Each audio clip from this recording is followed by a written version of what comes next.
The night had settled upon London with its usual unrelenting fog, thick enough to obscure the lamplights and cast long, spectral shadows upon the cobblestone streets. Strange quiet had fallen over the city, one that always seemed to creep in on evenings like this, when the gas lamps flickered and the damp chill of autumn seeped into every crevice. It was the kind of night where the air seemed to hum with secrets, where every footstep echoed in the gloom as though it might carry a hidden meaning. I had long since grown accustomed to such evenings, and yet tonight I found myself uneasily stirred. The familiar comfort of our Baker Street sitting room, though warm and inviting, failed to shake the sense that something unusual was in the air. The fire crackled softly in the grate, sending tendrils of smoke curling up the chimney. Holmes, as always, sat deep in his favorite armchair, his violin resting on his knee, though his fingers did not yet move across its strings. He stared into the fire, his thoughts clearly elsewhere. As I settled into my own chair, preparing to make use of the rare quiet for my own reflections, the silence was broken by a sudden, sharp ring of the doorbell. It was not the customary gentle chime, but a ringing that reverberated through the house, its urgency and clarity striking me as odd. Holmes, ever perceptive, didn't flinch, but I could tell he had heard it.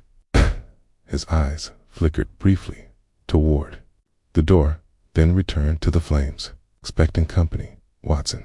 he asked, his voice steady, but carrying an unmistakable edge of intrigue. I glanced toward him, raising an eyebrow. "Okay, not in the slightest, though I do wonder who would be calling at this hour." Holmes did not answer immediately, but instead set the violin aside with deliberate care. His fingers moved over the armrest, tapping out a quick, thoughtful rhythm. I could tell his mind was already piecing something together, though I was no more certain of what that might be than I was of the identity of the visitor. Before I could make any further comment, the door creaked open to reveal a man standing in the threshold. He was tall and thin, his face partially obscured by the brim of a dark hat and the shadow of his long, coal-black coat. His posture was rigid, but there was an undeniable urgency in his step as he entered, his eyes scanning the room quickly before settling upon Holmes with an almost desperate air. "Mr. Holmes, I presume?" The man's voice was strained, hoarse with what seemed to be a mixture of fear and frustration. "I've come to you with a most pressing matter." I don't know where else to turn. Holmes did not rise, but his gaze fixed upon the visitor with unblinking intensity. "Indeed. Please, come in, Mr. Philip Ashcombe," the man said, quickly stepping further into the room. His hand trembled slightly as he removed his hat and coat, his face drawn tight with an evident sense of distress. "I beg your pardon for the late hour, but this matter cannot wait." "Quite so. Please, do sit." Holmes gestured to the armchair opposite him, a welcoming motion that invited both comfort and scrutiny. "I trust the matter is of urgent concern." Philip Ashcombe's features tightened further as he sat, his hands clasped together in his lap, his fingers knotted with tension. He looked uncomfortable, as though the very act of speaking about whatever troubled him was a painful process. Yet his words, when they came, were rushed, as though he feared that speaking too slowly would lead to a loss of control. "It's my brother," he said, his voice cracking on the last word. "Edward. He's been hearing a bell ringing in the dead of night, at precisely midnight, every night. The sound comes from nowhere, Mr. Holmes. We've searched the house. There's no bell, no source to the sound, and yet he insists it rings. The tone of it, unlike anything I've ever heard. It haunts him. He refuses to leave his study, convinced that it is a warning." I noticed Holmes leaned forward just slightly, his eyes narrowing in thought. He was always keen to explore the peculiarities of a case, especially when they involved the supernatural, or what appeared to be such. His interest was clearly piqued, though he remained composed, his demeanor betraying nothing of the curiosity that must have been rising in him How long has this been happening? Holmes asked quietly, his tone even betraying nothing of his inner thoughts.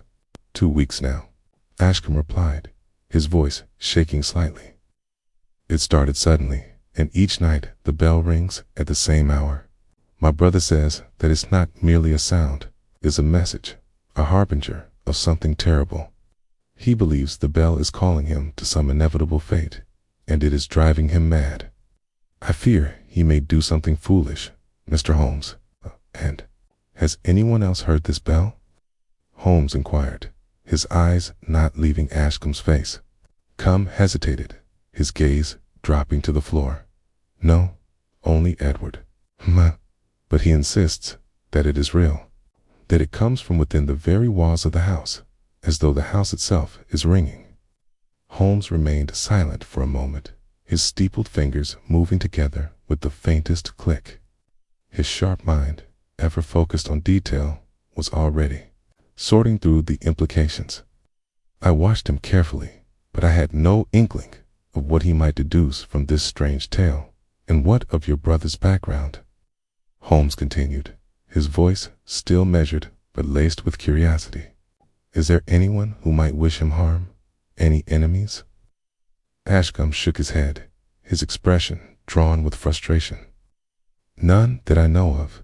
He is a respected barrister, a man of standing. There are no known enemies, but the family. He paused, almost as though he regretted the words. There are things in our family's past that Edward refuses to speak of, old secrets. I suspect they might be connected, though I can't say how.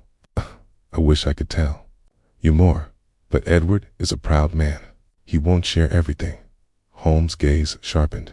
The family history, the old secrets. I shall need to learn more about these. Of course, Ashcombe said quickly. But first, Mr. Holmes, will you come? You must see Edward. Hear the bell for yourself. I fear for him.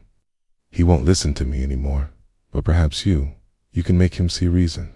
Holmes rose from his chair with a fluid motion, a slight but telling smile crossing his lips. Very well, Mr. Ashcombe. We shall see what we can deduce from this strange case. With that, Holmes and I made our way through the fog-choked streets of London. Our destination, the Ashcombe family's residence. The evening seemed to close, and around us, the mist curling like tendrils, and I couldn't help but feel an oppressive weight in the air. There was something deeply unsettling about the case, but what exactly it was, I could not yet put into words. As we neared the grand but decaying mansion, a sense of foreboding hung heavy in the air, and I found myself wondering just what Holmes would find within the walls of that eerie house. The night stretched on, and little did I know then that this strange bell, which rang at midnight, would not be the only mystery I would have to unravel. Sherlock Holmes and the Bell That Rang at Midnight, Chapter 2. The Ashcombe family residence stood at the edge of London, tucked between two sprawling estates, yet it seemed to shrink beneath the weight of its own history. The house was an imposing structure of dark stone, its gothic spires rising like skeletal fingers against the night sky. A chill wind stirred the fog that wrapped itself around the building like an unseen hand, pulling the mist into its depths. The shadows seemed to hang longer around this house, as though the very walls themselves held some dark secret. As Holmes and I approached the front door, the faint sound of a bell echoed in the distance, sending a shiver up my spine. It was not the midnight toll I had expected, but an almost imperceptible ringing from some far-off source, barely audible, but unmistakable. Holmes, as ever, gave no sign that he had heard it. His expression was unreadable, his movements deliberate, and he proceeded without a word, knocking firmly on the heavy wooden door. The butler, a gaunt man with a sullen expression, opened the door. His eyes flickered with an uncertain glance toward us before he stepped aside to allow us entry. We were led through a long, dimly lit hallway, the walls lined with faded portraits and antique furniture, all seemingly untouched by time. The air smelled of dust and something older, like forgotten memories that lingered in the corners of the house. "Edward is in the study," the butler said, his voice flat and unfeeling. "He has not left the room since yesterday evening." "Thank you," Holmes replied coolly, his eyes scanning the surroundings with the same sharp, calculating look that never failed to miss a detail. "Please inform him that we've arrived. We're left to navigate the darkened hallway on our own." The silence stretching out like an oppressive force. I glanced at Holmes, but he was already a step ahead, his mind clearly working over the details of this mystery. There was something about the house that made me uneasy, the stillness of it, the heaviness in the air, as though it were holding its breath. At last, we arrived at the study door. Holmes placed a gloved hand on the brass knob and turned it, pushing the door open. Inside, the room was dim, the only light coming from a single gas lamp in the corner. There, seated at an ornate desk, cluttered with papers and books, sat Edward Ashcombe. His appearance matched the descriptions I had heard: pale, gaunt, his eyes sunken as though he had not slept in days. His face was drawn in a permanent expression of strain, and his hands trembled as they rested upon the desk before him. When he looked up, his eyes were wide with a mixture of fear and determination. It was clear that he had been anticipating our arrival, though I suspected he had not expected it so soon. Holmes did not immediately speak, but stepped forward, his keen eyes scanning the room with practiced efficiency. "Mr. Ashcombe," Holmes began, his voice calm but carrying the authority that never failed to make an impression, "I understand you have been experiencing disturbances in your home. A bell that rings at midnight without source or explanation." Edward Ashcombe nodded, his expression grim. "Yes, Mr. Holmes. I told my brother everything, but he doesn't understand. The bell rings each night, and with it comes an overwhelming sense of dread. I cannot explain it, but I know it's a warning. I know it's trying to tell me something." Holmes took a step closer, his sharp eyes never leaving Ashcombe's face. "Tell me, Mr. Ashcombe, what do you believe the bell signifies?" Edward's voice dropped to a whisper, as though sharing a dark secret. "I believe it is a harbinger of something terrible, something that is going to happen to me, or perhaps to the family. I cannot say for certain, but I can feel it in my bones." Watched Holmes closely as he processed this information. His expression remained unreadable, but I noticed his eyes flickering to the desk where Ashcombe's hands rested, the trembling barely perceptible but unmistakable. Holmes moved toward the desk slowly, as though not wanting to provoke a reaction, but his eyes never strayed from Ashcombe. "Have you considered that this bell might not be a supernatural force, but rather something more earthly?" Holmes asked, his voice cutting through the tension in the room. Ashcombe's eyes widened. "What do you mean?" "I mean, Mr. Ashcombe, that this bell, this persistent sound, could have a more logical explanation. Perhaps it is not a curse, nor a warning, but a mere sound, deliberately timed and placed to cause distress." Ashcombe's face twisted with disbelief. "But how? No one has ever been able to find its source. The sound comes from the walls, the very fabric of this house, and no matter where we search, there is no bell to be found." Holmes paused for a moment, his eyes still on the desk. He then looked at Ashcombe with a knowing gaze.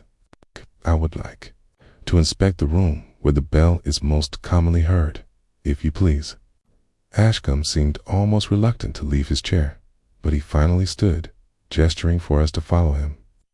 We moved through the dark corridors of the house, the silence pressing in on all sides. There was a palpable sense of unease in the air, though I could not say whether it was the house itself or the state of Ashcombe's mind that created it. Holmes, however, seemed unfazed, his movements measured and precise, as if he had already formed a hypothesis that he was merely waiting to prove. At last, we reached a small, closed door at the end of the hallway.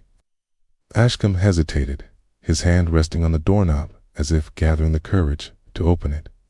"This is where it happens," he said quietly. "It's the study, but the bell. It always sounds from within these walls." Holmes nodded without speaking, his hand reaching for the door. As it swung open, a cool draft met us, and the unmistakable smell of aged paper and dust filled my nostrils. The study was like a time capsule, its grand furniture, its old, leather-bound bookshelves, the heavy curtains drawn tight against the outside world. Everything appeared untouched, as though frozen in time, save for the disarray on Ashcombe's desk. Holmes walked slowly to the center of the room, his eyes scanning every detail. I could see his mind working, piecing together what could be the key to unlocking this mystery. It was clear to me that the bell, as troubling as it was not the most pressing matter. Holmes was after something deeper, something hidden beneath the surface. Finally, he turned to Ashcombe, his voice low but commanding. "You say the bell rings at midnight each night. Does it happen at any other time, or only then?" Ashcombe paused, as if considering the question for the first time. "Only at midnight," he replied, his voice shaking. Holmes looked thoughtful. "I shall need to stay here for the night, Mr. Ashcombe. We will wait for the bell to sound. And when it does, we will be ready." As Holmes spoke, I could feel the weight of anticipation settle over the room. There was a sense that we were on the precipice of discovering something significant, yet at the same time, a dark unease gnawed at me. The bell would ring soon, and I was uncertain whether the sound would bring us closer to the truth or draw us deeper into a web of shadows. The hours seemed to stretch endlessly in the gloomy study as Holmes, Ashcombe, and I settled into our vigil. The heavy curtains remained drawn, sealing us off from the suffocating fog outside, and the ticking of the grandfather clock in the corner seemed unnaturally loud in the otherwise silent room. The air was thick with an unspoken tension, and every movement, every shift of my body in the armchair felt like a disturbance in the atmosphere. Holmes sat across from me, his eyes narrowed in concentration as he studied the room. I had not yet uttered a word since we arrived, but his presence filled the room with a quiet intensity. I knew from experience that when he was in such a mood, his mind was already working far ahead of any clues that had been presented. The questions he would ask, the conclusions he would draw, were already forming in his brilliant mind. I was merely a passenger on the journey. Ashcombe, for his part, sat in a chair by the window, his hands clasped tightly together, as though his very existence depended on holding them still. He had grown increasingly agitated as the evening wore on, and now his fingers twitched nervously in his lap, betraying his anxiety. Every few moments, his eyes darted toward the door, as though he expected something or someone to enter, but no one did. I leaned forward slightly, attempting to pierce the thick silence. "Holmes," I ventured, "do you believe there is a rational explanation for this bell?" Holmes's gaze flickered briefly to me, but he did not answer immediately. He turned his attention back to the room, inspecting the walls, the bookshelves. In the corner where the gas lamp cast shadows that danced eerily, the clock ticked on, marking the passage of time. I could feel the weight of Holmes's silence pressing down on me, and I refrained from pushing him further. There were few people who could make me feel so utterly aware of the weight of my own words. It was then that Ashcombe spoke, his voice breaking the stillness like a sharp crack in the dark. "What if it's not real, Mr. Holmes? What if it's just in my mind? But no, it's too real. I hear it every night. The bell. It's there. I know it." Holmes raised an eyebrow, but did not immediately respond. He stood instead, slowly moving around the room with that familiar, deliberate gait of his. His eyes darted over the walls, the ceiling, even the floorboards beneath our feet, as if searching for the faintest clue. After several moments, he stopped near the corner of the room where a large tapestry hung, its edges fraying with age. His fingers brushed against the fabric lightly, and for the briefest moment, I wondered if he had found something.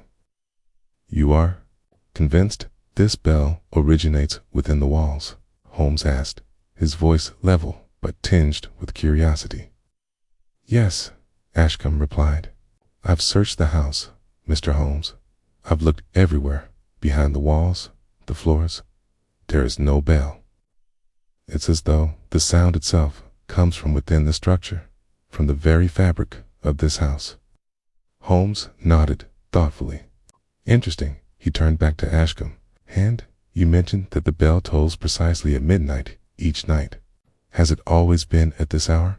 Ashcombe hesitated, as though reluctant to admit something. "Yes, Mr. Holmes, exactly at midnight. Not a minute earlier, not a minute later. I've tried to time it, you see. I've waited up, night after night, but it always comes at midnight, without fail." There was a certain desperation in Ashcombe's voice, a note that made it clear he had been stretched to his limits. The tolling of this bell had taken its toll on him, not just physically, but mentally and emotionally. I had seen the effects of obsession in many forms, but there was something different about the way Ashcombe spoke. This wasn't merely the result of nerves or a mind in distress. There was a deep-rooted conviction in his words, one that made me question whether he was truly at the mercy of his imagination, or if something far darker was at play. The clock on the mantel chimed softly, marking the passage of time. The minutes were creeping by, and still the bell had not sounded.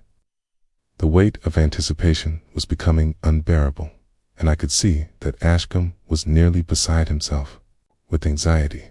His eyes flicked toward the window, as though expecting something, and then back to Holmes, who remained utterly still, his face unreadable. "Holmes, do you think the bell is a trick?" I asked, my voice barely above a whisper. Holmes turned to me slowly, as if considering my question. "I do not believe it is a trick, Watson. There is a pattern to it. A method to the madness, if you will. But whether that method is grounded in reality or illusion remains to be seen." His voice carried the weight of certainty, yet even in that certainty there was an undercurrent of mystery. Holmes was never quick to dismiss anything, especially when it concerned the intricacies of the human mind or the oddities of perception. As I sat there watching him, I could feel the tension in the room grow, like a taut wire about to snap.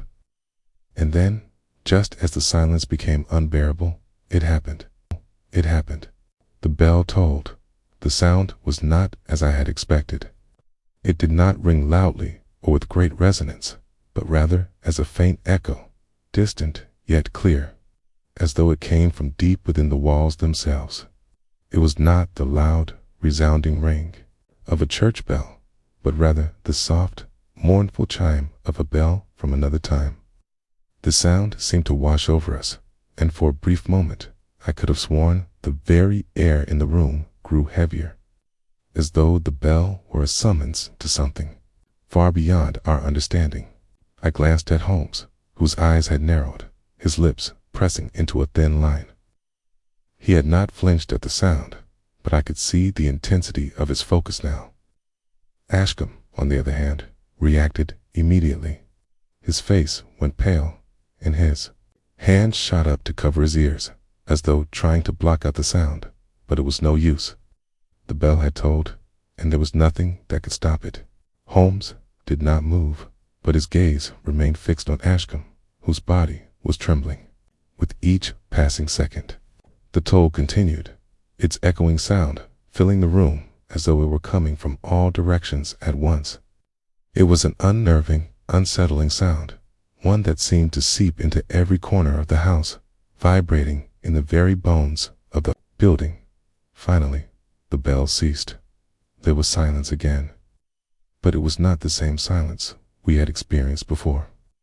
This silence was thick, charged with the weight of something that had just been revealed, something that had, for the briefest moment, made the air in the room feel alive. Holmes did not speak immediately. He turned slowly, his eyes scanning the room once more, as though searching for a clue in the aftermath of the bell's toll. Ashcombe was still visibly shaken, his breath shallow and quick. His hands were trembling uncontrollably now.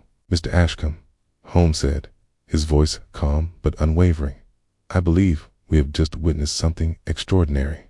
However, I am afraid we are far from the end of this mystery." I turned to Holmes, but before I could speak, he was already moving toward the door. "Come, Watson, we have much work ahead of us." The toll of the bell had left the room shrouded in a strange silence. It lingered, not as a sound, but as a presence, a weight that pressed upon the atmosphere, drawing out the very breath from the room. The moment it ceased, it felt as though the world outside had paused, holding its breath, in waiting. Even the air in the room had a charged quality, as though something invisible had shifted within the walls, unseen but keenly felt. Khan remained seated in his chair, his body still trembling from the toll. His face was pale, his eyes wide, as though he had just witnessed something unspeakable. His hands clutched the armrests, as though holding on to some shred of composure. I watched him closely, noting the distress that clouded his every movement. There was no mistaking it. The toll had affected him deeply. It was as though it had opened a door to something he could not shut again. Holmes, however, seemed unfazed by the sound. His eyes, as always, were sharp and calculating, scanning the room, moving over the walls, the bookshelves, the clock that now ticked steadily, its ticking all the more apparent in the quiet aftermath. There was something deliberate in his movements, a methodical pace that suggested his mind was already far ahead, moving through the maze of the case with precision. I waited, knowing full well that Holmes would be the first to speak, and when he did, it was with a calmness that belied the extraordinary events we had just witnessed. "Mr. Ashcombe," Holmes began, his voice cool and measured, "you said earlier that this bell, this sound, has been tolling every night at midnight, and yet we have just witnessed it ourselves at precisely that hour. What do you make of it?" Ashcombe's voice faltered as he responded, "I don't know what to make of it anymore, Mr. Holmes. It's as though the bell itself is alive, responding to something that I can't understand, but it's real, Mr. Holmes. I hear it. It has to mean something." Holmes nodded, his eyes narrowing slightly as he observed Ashcombe. There was no doubt that the man believed every word he spoke, yet something in his manner suggested that there was more to this than simple superstition. Holmes was never one to discard a case based solely on the seemingly supernatural, and I could tell that his mind was already drawing connections that I could not yet see. "We shall need to investigate further," Holmes said at last. "This bell, this sound, does not arise from thin air. It is a symptom of something else. But what?" His gaze shifted toward the walls once more. "The house itself holds many secrets, I suspect," he murmured, almost to himself. "There must be a reason why the bell tolls at midnight. The answer lies within these walls. I am certain of it." I followed his gaze, my own thoughts racing. Its house was old, certainly centuries old by the look of it. Its walls were thick, its floors creaked with age, and its rooms held the musty scent of forgotten memories. The study in which we stood had an oppressive quality, as though the weight of its history hung like a shroud. I had yet to see anything that would suggest the presence of a bell. No obvious mechanisms, no visible source for the sound. Holmes moved to the bookshelf, his fingers trailing along the spines of the old leather-bound volumes, as though seeking out some hidden clue.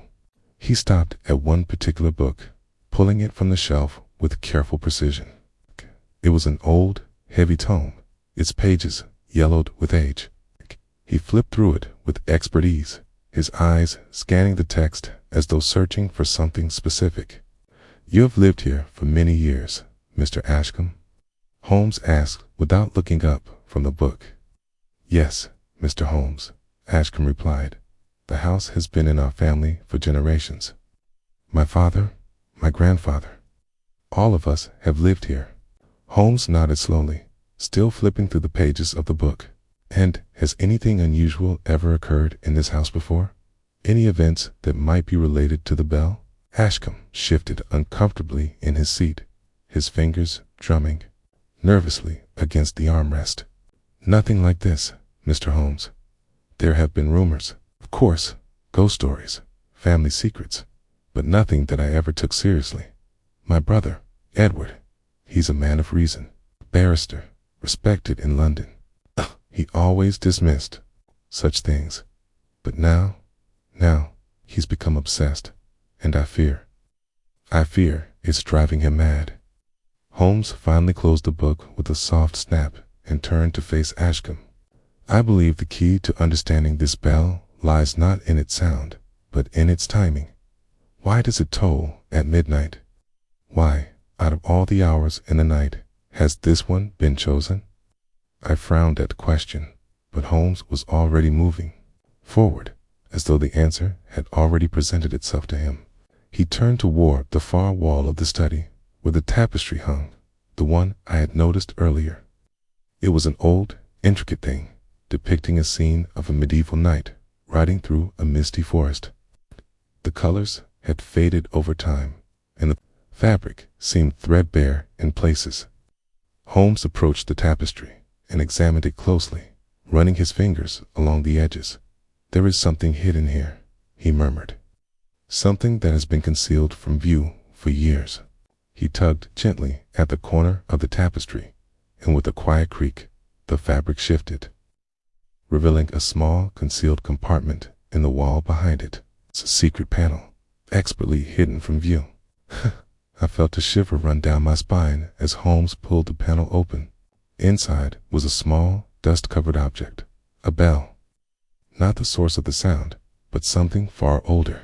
The surface was tarnished, the metal corroded with age. It was a small bell, delicately crafted, its shape intricate and worn with the passage of time. But it was not just the bell that caught my attention. There were strange markings etched into the surface, symbols that seemed unfamiliar, ancient, perhaps. "How long has this been here?" Ashcombe asked, his voice barely a whisper, as he stepped forward to peer into the compartment. "I can only guess," Holmes replied, his gaze focused on the bell. "But this, I suspect, is the true source of your brother's distress. A bell hidden in plain sight. It is not the tolling of this bell that causes your brother's affliction, Mr. Ashcombe. It is the memory of it, the belief in its power." Ashcombe's face paled further as he looked at the bell. I don't understand. What does this mean?" Holmes took the bell in his hands, turning it over carefully. "This bell was hidden here for a reason, Mr. Ashcombe. The question is not why it tolled tonight, but why it was placed here in the first place. Someone wanted it kept secret. Someone wanted to ensure that it would remain untouched. And now, it seems, its presence has begun to stir something long buried." I could feel the tension in the room growing. The bell, though quiet now, seemed to hum with a quiet power, its significance becoming more and more apparent with each passing moment. We were not merely dealing with a mysterious tolling. We were dealing with a legacy, one that had been deliberately concealed for generations. But who had hidden the bell, and why had it been concealed for so long? Holmes did not answer these questions immediately. He was already deep in thought, his eyes distant as he turned the bell over once more in his hands. "We will need to investigate further, Watson. This bell is not the end of the mystery. It is merely the beginning." And so we were left standing in the dim study, the bell between us, the echoes of its toll still hanging in the air, unanswered. Chapter 3. The bell sat on the desk between us, its tarnished surface gleaming faintly in the low light of the gas lamp. The room was thick with tension, as though the very air had grown heavier, laden with the gravity of what we had uncovered. Ashcombe, standing a few paces away, was a picture of disarray. His face had gone from pale to a ghostly shade of white, and his hands twitched as if caught between reaching for the bell and pushing it away. I could sense the fear welling up in him, the horror of what he had just seen, and perhaps the dread of what it meant. Holmes, however, was as calm as ever, his gaze fixed upon the bell. His eyes traced the intricate markings that adorned its surface, pausing at the odd symbols etched into the metal. The bell was old, much older than anything I had anticipated. The more I observed it, the more I could see that it held significance far beyond that of a simple object. It was a relic, part of something far larger and far darker than we had first considered. "Mr. Ashcombe," Holmes said, breaking the silence that had settled over the room, "I believe we have stumbled upon something far more complex than we had initially imagined. This bell is not merely an artifact of your family's past. It is a symbol of something that has been buried for years, something that perhaps only your family knows." Ashcombe swallowed hard, his voice barely audible. "But why? Why would anyone in my family want to hide such a thing? What is its purpose?" Holmes continued to examine the bell, his brow furrowed in concentration. "The bell itself is not the answer, but it is a key. There is a history here, a hidden history, and it is tied to this house, to your family's legacy. You mentioned earlier that your family had long been involved in a legal profession. Could there be more to that than simply a career? Could there be some deeper, darker connection?" I could see Ashcombe's face twist with confusion, but before he could speak, Holmes was already walking to the bookshelf, pulling down a thick volume that appeared to have been neglected for some time. He opened it with a careful hand, flipping through the yellowed pages as though searching for something specific. The dim light from the gas lamp cast shadows over his face, and I couldn't help but feel a creeping sense of foreboding. "This book," Holmes said, turning a page and holding it up for us to see, "it belongs to your family. I would wager that this is one of the records passed down through generations of Ashcombes. It appears to chronicle not only your family's achievements, but also their secrets." He held up the page, revealing a line of old script that was clearly written in an ancient, flowing hand. The words were difficult to decipher, but the tone of the text was unmistakable. It spoke of ancient rites, curses, and the binding of blood. I could feel the hairs on the back of my neck rise as I read the passage aloud, though I did not fully understand its meaning. "A blood-bound oath," I muttered, glancing at Holmes. "What does this mean? Is this some kind of family ritual?" Holmes's lips curled into a thin smile, his eyes glinting with the faintest touch of excitement. "A binding, yes, but not in the way you think, Watson. This is not some harmless family tradition. It is something darker, something that your family has been hiding for generations. The bell is merely a symptom of it." Ashcombe looked between us, his eyes wide with a mixture of disbelief and horror. "I don't understand. My family has always been respectable. There's no curse, no ritual. I don't know what you're implying, but I cannot believe that any of this is real." Holmes set the book down and turned to face him directly, his voice calm but resolute. "Your disbelief is natural, Mr. Ashcombe, but it does not change the facts. The bell, the symbols, the family records, they all point to a single conclusion. Your family has been involved in something far darker than you can imagine, something that has been concealed for generations." I watched as Holmes's words took root in Ashcombe's mind. The man's face shifted between emotions, confusion, fear, and a dawning realization that what we were uncovering was not a mere superstition, but the very fabric of his family's past. The air in the room seemed to grow colder, heavier, with each passing moment. Holmes's sharp gaze flicked back to the bell on the desk, as if considering its role in this dark history. This bell was hidden for a reason, Mr. Ashcombe. Its purpose is far more significant than a mere family heirloom. The question now is, who hid it and why? How does it tie into the events of today? Ashcombe swallowed hard, stepping closer to the desk. His eyes were fixed on the bell, and I could see the conflict in his face. It was as though he wanted to believe that everything Holmes had suggested was nothing more than an elaborate fantasy, a misguided conclusion, but the evidence was before him. The bell, the strange markings, the cryptic family records, they all pointed to something far more sinister. The bell tolled tonight, Holmes continued, his voice cutting through the tension like a knife. At midnight, just as you described. But it did not toll by chance. It was meant to toll, to mark the passing of a ritual, or perhaps the awakening of something that has been dormant for too long. Ashcombe trembled, his voice barely a whisper. But what is it? What does it mean for my brother? It's for me. Holmes looked at him with a mixture of sympathy and cold logic. I believe your brother's obsession with the bell is not madness, but a deeper awareness of what has been set into motion. He feels the weight of what your family has hidden, and perhaps he believes that he is the one destined to face it. Ashcombe shook his head vehemently, his hands clenching. He's not mad. He's just scared. And it's driving him to paranoia. He's afraid of losing his mind. Holmes's gaze softened, but his expression remained stern. Your brother's fear is valid, Mr. Ashcombe. He is not imagining the bell.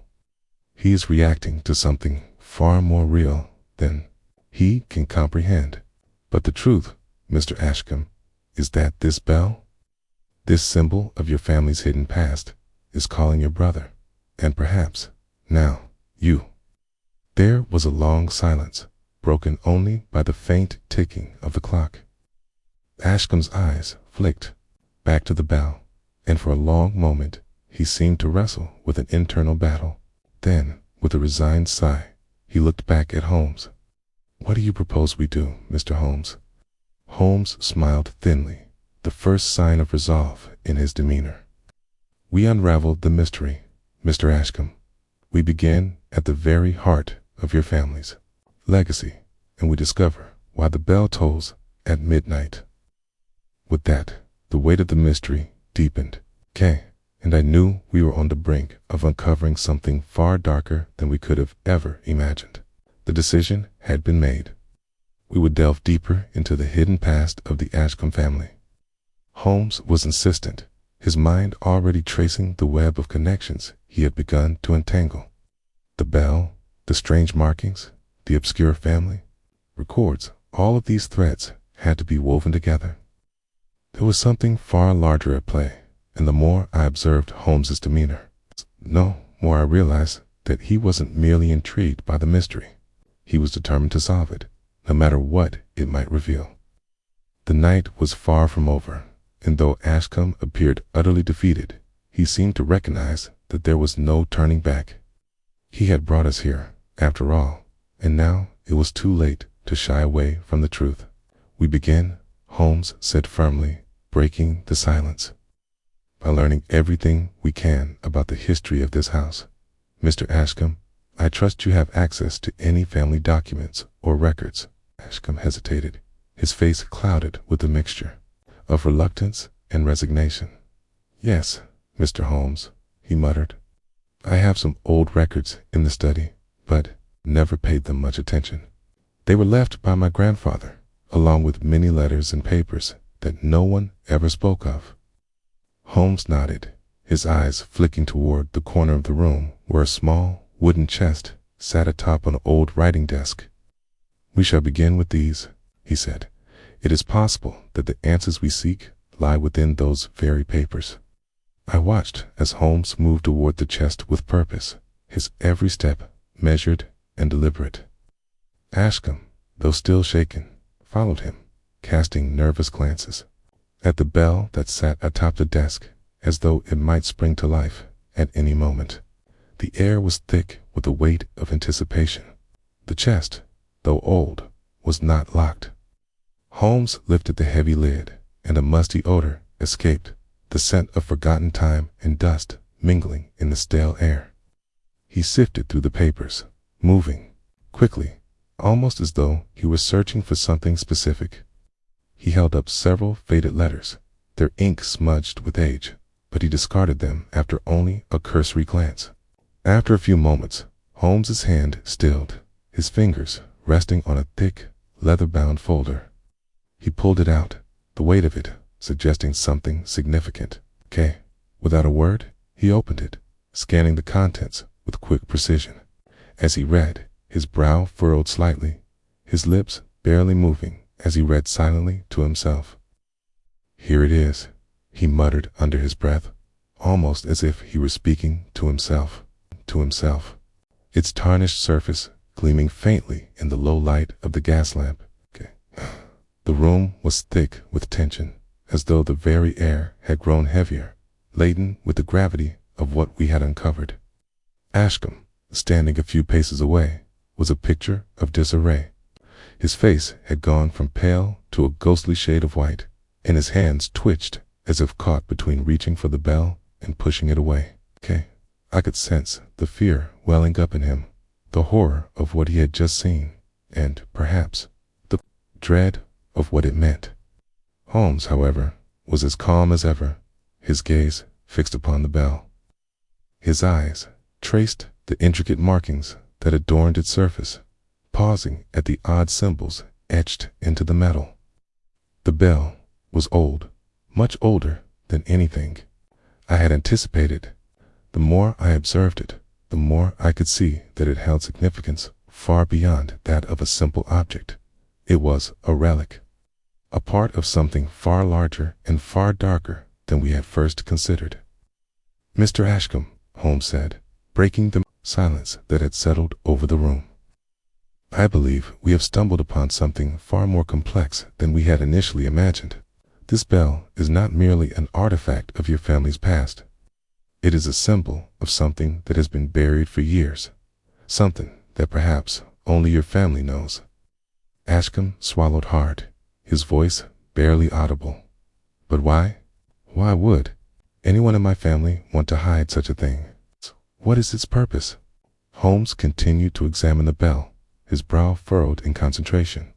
"The bell itself is not the answer, but it is a key.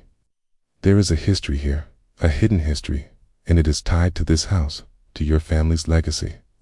You mentioned earlier that your family had long been involved in the legal profession. Could there be more to that than simply a career? Could there be some deeper, darker connection?" I could see Ashcombe's face twist with confusion, but before he could speak, Holmes was already walking to the bookshelf, pulling down a thick volume that appeared to have been neglected for some time. He opened it with a careful hand, flipping through the yellowed pages as though searching for something specific. The dim light from the gas lamp cast shadows over his face, and I couldn't help but feel a creeping sense of foreboding. "This book," Holmes said, turning a page and holding it up for us to see, "it belongs to your family.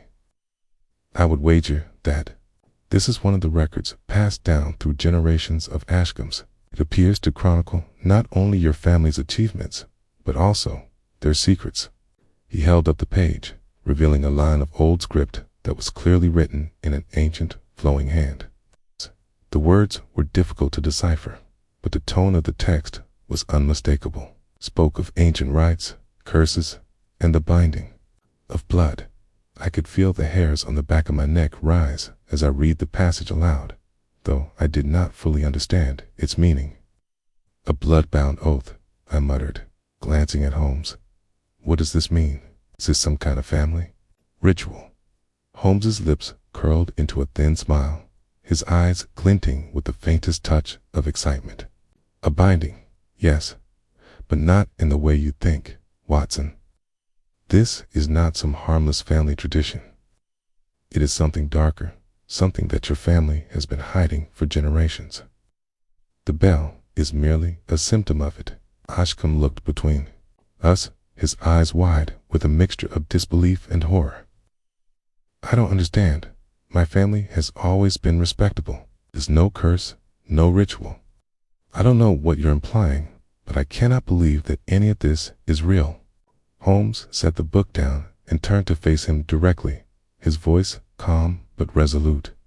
"Your disbelief is natural, Mr. Ashcombe, but it does not change the facts. It's the bell, the symbols, the family records. They all point to a single conclusion. Your family has been involved in something far darker than you can imagine, something that has been concealed for generations." I watched as Holmes's words took root in Ashcombe's mind. The man's face shifted between emotions, confusion, fear, and a dawning realization that what we were uncovering was not a mere superstition, but the very fabric of his family's past. The air in the room seemed to grow colder, heavier, with each passing moment. Holmes's sharp gaze flicked back to the bell on the desk, as if considering its role in this dark history. "This bell was hidden for a reason, Mr. Ashcombe. Its purpose is far more significant than a mere family heirloom. The question now is, who hid it, and why? And how does it tie into the events of today?" Ashcombe swallowed hard, stepping closer to the desk. His eyes were fixed on the bell, and I could see the conflict in his face. It was as though he wanted to believe that everything Holmes had suggested was nothing more than an elaborate fantasy, a misguided conclusion, but the evidence was before him. The bell, the strange markings, the cryptic family records, they all pointed to something far more sinister. "8. The bell tolled tonight," Holmes continued, his voice cutting through the tension like a knife. "At midnight, just as you described. But it did not toll by chance. Tell to mark the passing of a ritual, or perhaps the awakening of something that has been dormant for too long." Ashcombe trembled, his voice barely a whisper. "But what is it? What does it mean for my brother? For me?" Holmes looked at him with a mixture of sympathy and cold logic. "I believe your brother's obsession with the bell is not madness, but a deeper awareness of what has been set into motion. He feels the weight of what your family has hidden, and perhaps he believes that he is the one destined to face it." Ashcombe shook his head vehemently, his hands clenching. "No, he's not mad. He's just scared. It's driving him to paranoia. He's afraid of losing his mind." Holmes's gaze softened, but his expression remained stern. "Your brother's fear is valid, Mr. Ashcombe. He is not imagining the bell. He is reacting to something far more real than he can comprehend. But the truth, Mr. Ashcombe, is that this bell, symbol of your family's hidden past, is calling your brother, and perhaps, now, you." There was a long silence, broken only by the faint ticking of the clock. Ashcombe's eyes flicked back to the bell, and for a long moment he seemed to wrestle with an internal battle. Then, with a resigned sigh, he looked back at Holmes. "What do you propose we do, Mr. Holmes?" Holmes smiled thinly, the first sign of resolve in his demeanor.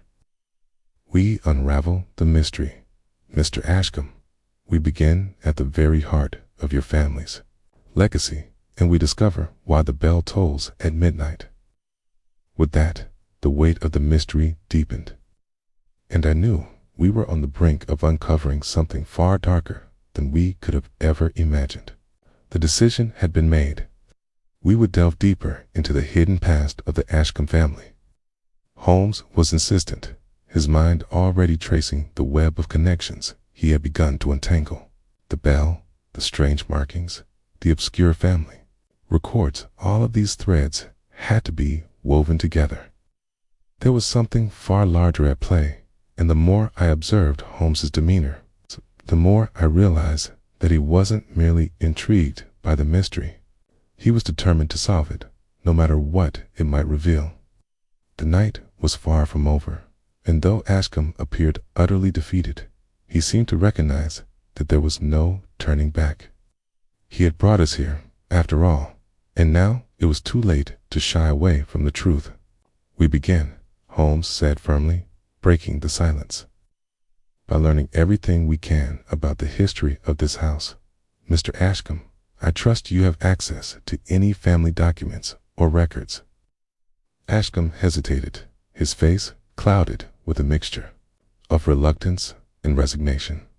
"Yes, Mr. Holmes," he muttered. "I have some old records in the study, but I never paid them much attention. They were left by my grandfather, along with many letters and papers that no one ever spoke of."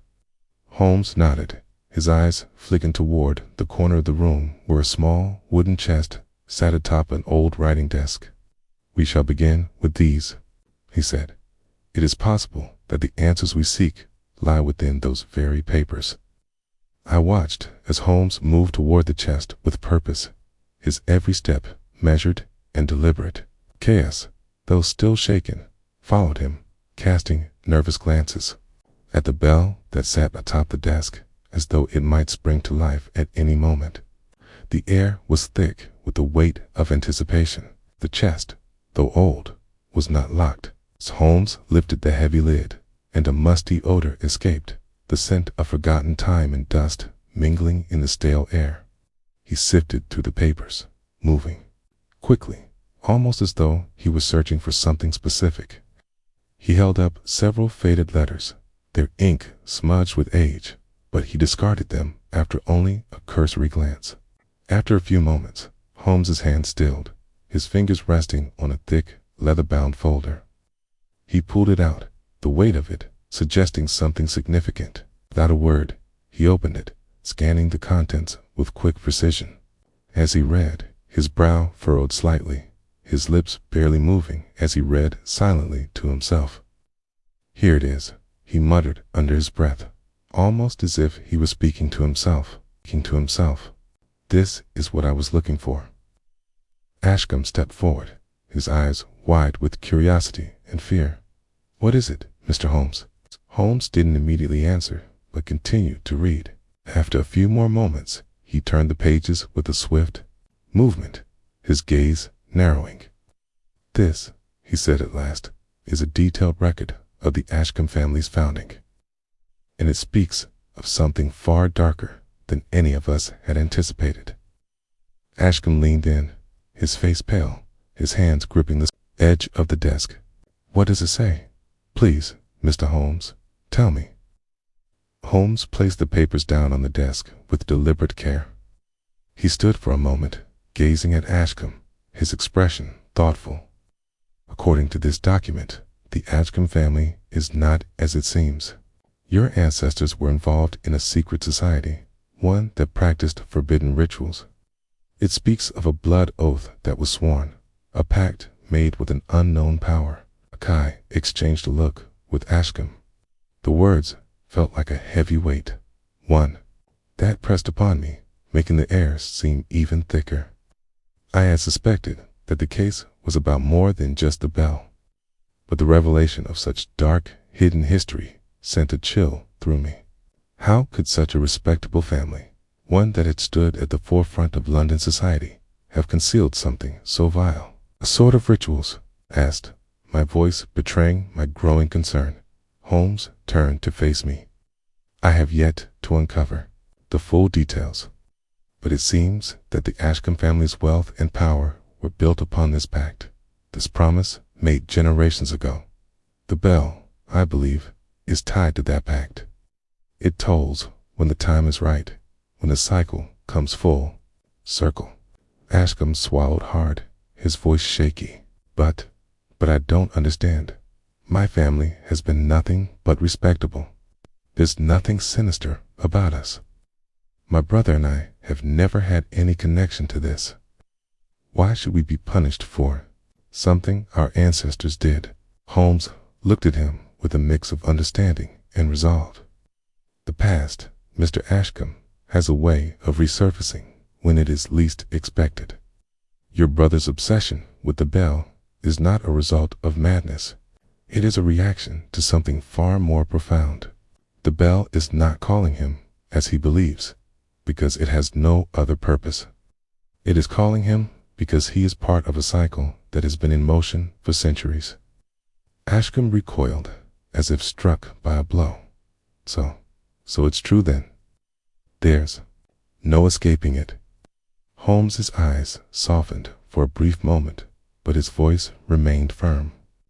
I believe you are correct in saying that your family has tried to ignore the past, but it is precisely that ignoring it that has led to your current plight. The bell is only one piece of the puzzle, Mr. Ashcombe. What we need to uncover now is what exactly your family promised in exchange for their prosperity. What power did they bind themselves to, and how does that power manifest now? The room was silent for a long while. Ashcombe's hands were trembling now, but he made no move to leave. Instead, he stood there, staring at the desk, his mind clearly, struggling to reconcile what he had just learned with the world he thought he knew. It was as if the ground beneath him had shifted, leaving him with nothing but uncertainty.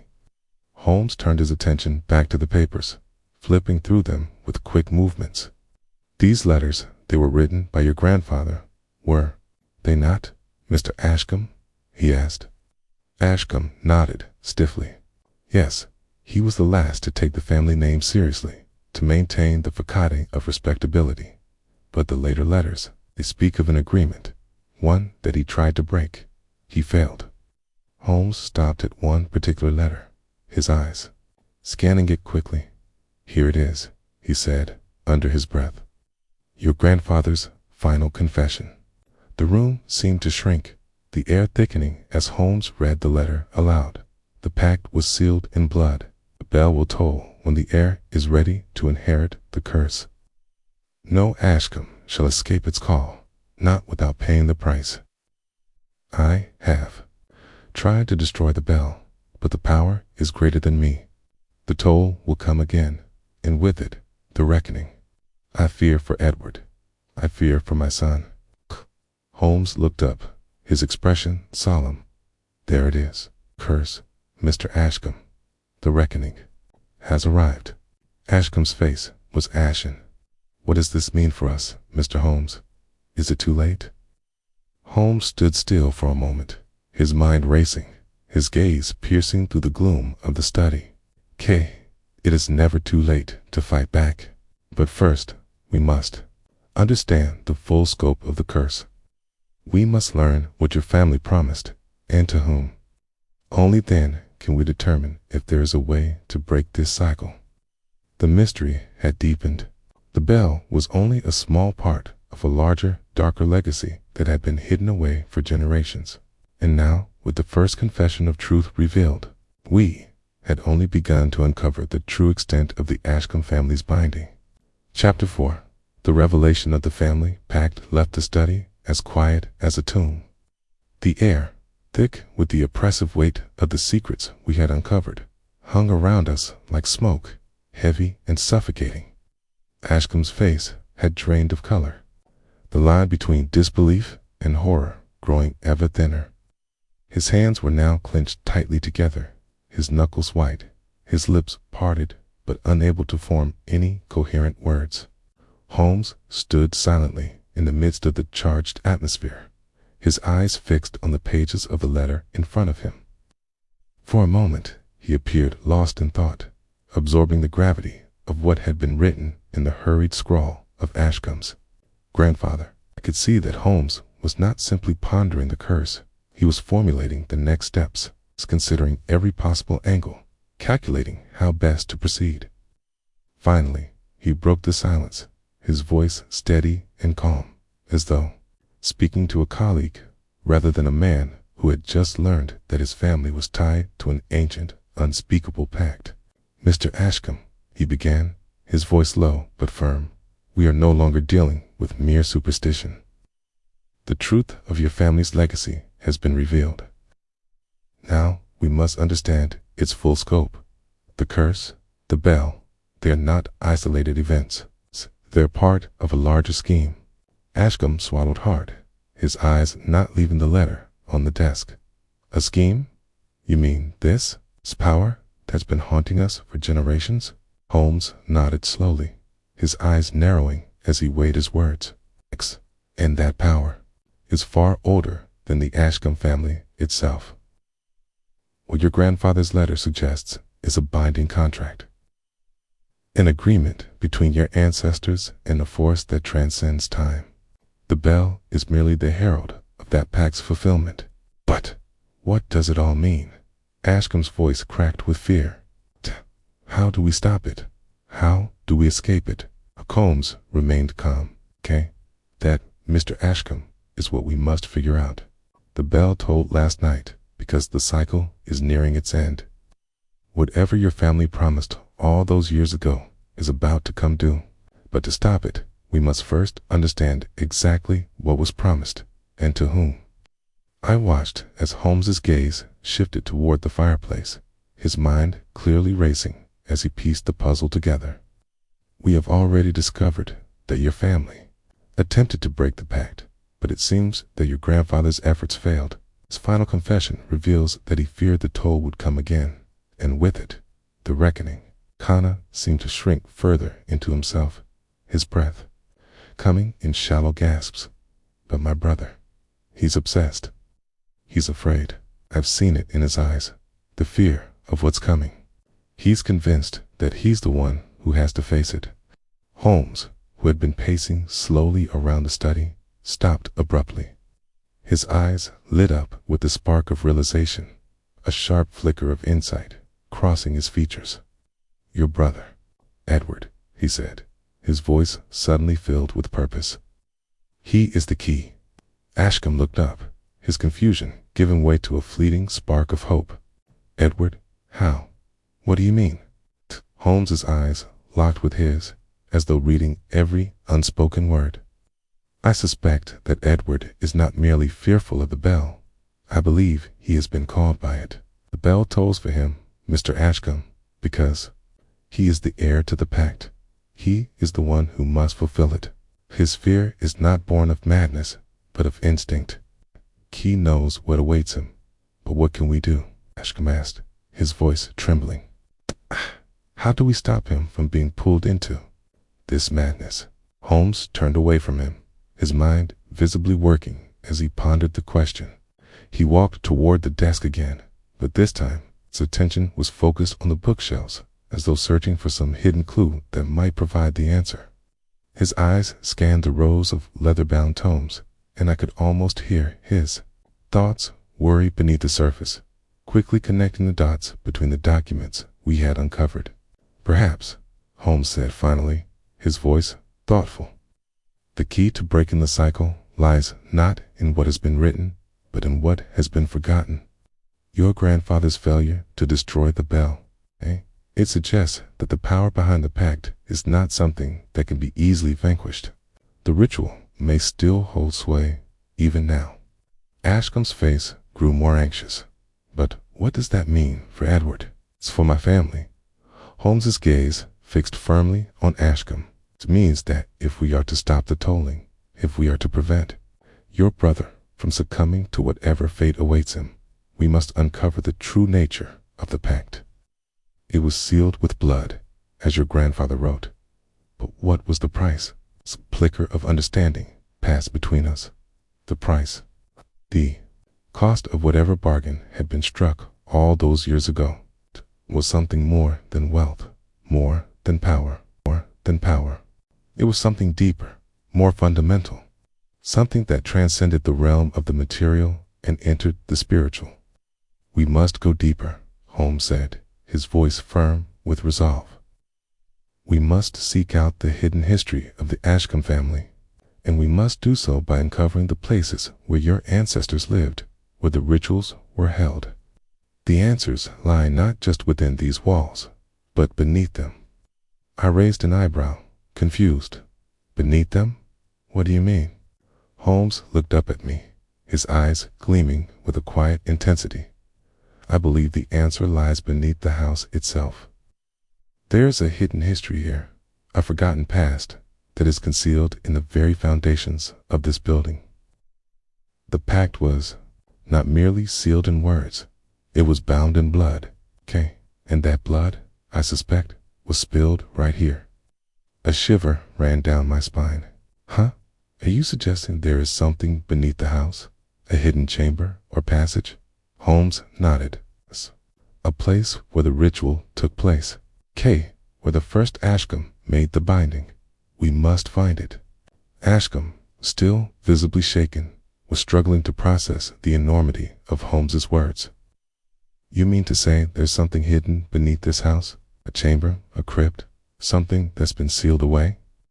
Holmes's face softened slightly. It is the only logical explanation, the bell tolled last night, because the time has come for the pact to be fulfilled. If we are to stop it, we must understand the source of its power, and that source lies beneath your feet. Ashcombe took a deep breath, his hands still trembling, but his resolve beginning to form. Then, what do we do next? Holmes smiled. Grimly, we search, Mr. Ashcombe. We search until we find what has been hidden, and when we do, we will break the cycle, but we must be prepared for what we may uncover. The room was still, but the quiet now held a sense of purpose. The next phase of the investigation was upon us, and with it, the weight of the Ashcombe family's dark legacy. The decision had been made. We would search the foundations of the Ashcombe house. Holmes was certain that the answers we sought lay hidden beneath the very walls we had been examining. The air in the study was thick with anticipation, and Ashcombe's face had shifted from disbelief to a quiet, steely determination. Though he was still visibly shaken, it was clear that he had resolved himself to face whatever lay ahead. His family's past had already begun to unravel before him, and now it seemed that his very house held the key to breaking the cycle of the curse. Where do we begin? Koscom asked, his voice quiet but tinged with uncertainty. Do you mean to search the entire house, Mr. Holmes? Holmes looked at him with a knowing, almost amused expression. Not the entire house, Mr. Ashcombe. We know where to look. What I suspect we will find is not in plain sight. The bell, the pact, and your family's secrets. They're all concealed, hidden away beneath your very feet. I glanced at Holmes, who seemed utterly certain of his deductions. His gaze was fixed, distant, yet focused entirely on the task at hand. He wasn't merely searching for answers. He was anticipating them, and the deeper we dug, the more I could feel the weight of what we were about to uncover. Ashcombe led us through the house, his steps slow and deliberate. His hands still shook slightly, though his resolve seemed to grow with each step. We passed through the dimly lit hallways, their walls lined with portraits of long-dead ancestors, whose faces, though painted in fine detail, conveyed nothing but cold, distant stares. The house had the feel of a museum, a place frozen in time, untouched and untouched by the world outside. Every piece of furniture, every picture on the wall, every carpeted corner seemed to whisper secrets that had been buried deep within its foundations. Finally, we arrived at the library, a vast room with tall, arched windows, its shelves crammed with books that smelled of old paper and dust. Ashcombe moved to the back wall and stopped in front of a large fireplace. His hand rested on the mantel, and he turned to Holmes. This is where my grandfather's study used to be, he said, his voice trembling again. He often said there were things hidden beneath this very room. I never thought much of it. Holmes's gaze immediately sharpened. Your grandfather knew more than he let on, he said, quietly. Perhaps he was trying to protect you from the truth, but now it seems we must face it. Ashcombe nodded, his hand still on the mantel. He hesitated for a moment, his brow furrowing. But what do you think is down there? The foundations. Are you suggesting there's some hidden chamber? Holmes stepped closer to the fireplace, running his fingers along the stone. I believe your grandfather knew the location of the secret passage, but not just any passage. This is a place where something important was hidden, perhaps an object tied to the pact your family made. And that bell, it tolled, because the cycle has come full circle. We cannot allow whatever was sealed in the past to come to fruition again. Holmes's words hung in the air like a cloud of impending doom. There was no mistaking the urgency in his tone. We were on the verge of discovering something that would change everything. "We need to find an entrance," Holmes continued, his eyes scanning the room. He stood back and examined the walls carefully, his hands moving along the stone and wood as though he were deciphering a hidden code. Then his fingers brushed against a particular spot on the floor near the fireplace. There was a subtle click and the sound of a hidden mechanism shifting beneath the stone. I leaned in, intrigued. Calm, too, stepped forward, his gaze fixed on the stonework. It was clear that he had never noticed anything unusual about the room before. But now that Holmes had pointed it out, I could see the change in his expression, a mixture of dread and curiosity. Holmes crouched down, pressing the stone further. With a quiet, almost imperceptible sound, the stone shifted, revealing a narrow trapdoor. The air in the room felt colder, and a sense of foreboding crept in. We had found it, the entrance to the secrets buried beneath the house. Holmes looked up at Ashcombe, his face unreadable. "Shall we proceed?" Ashcombe took a deep breath, and despite the trepidation in his eyes, he nodded. "Yes, let's end this." Holmes stood, taking a lantern from the side of the room and igniting its flame.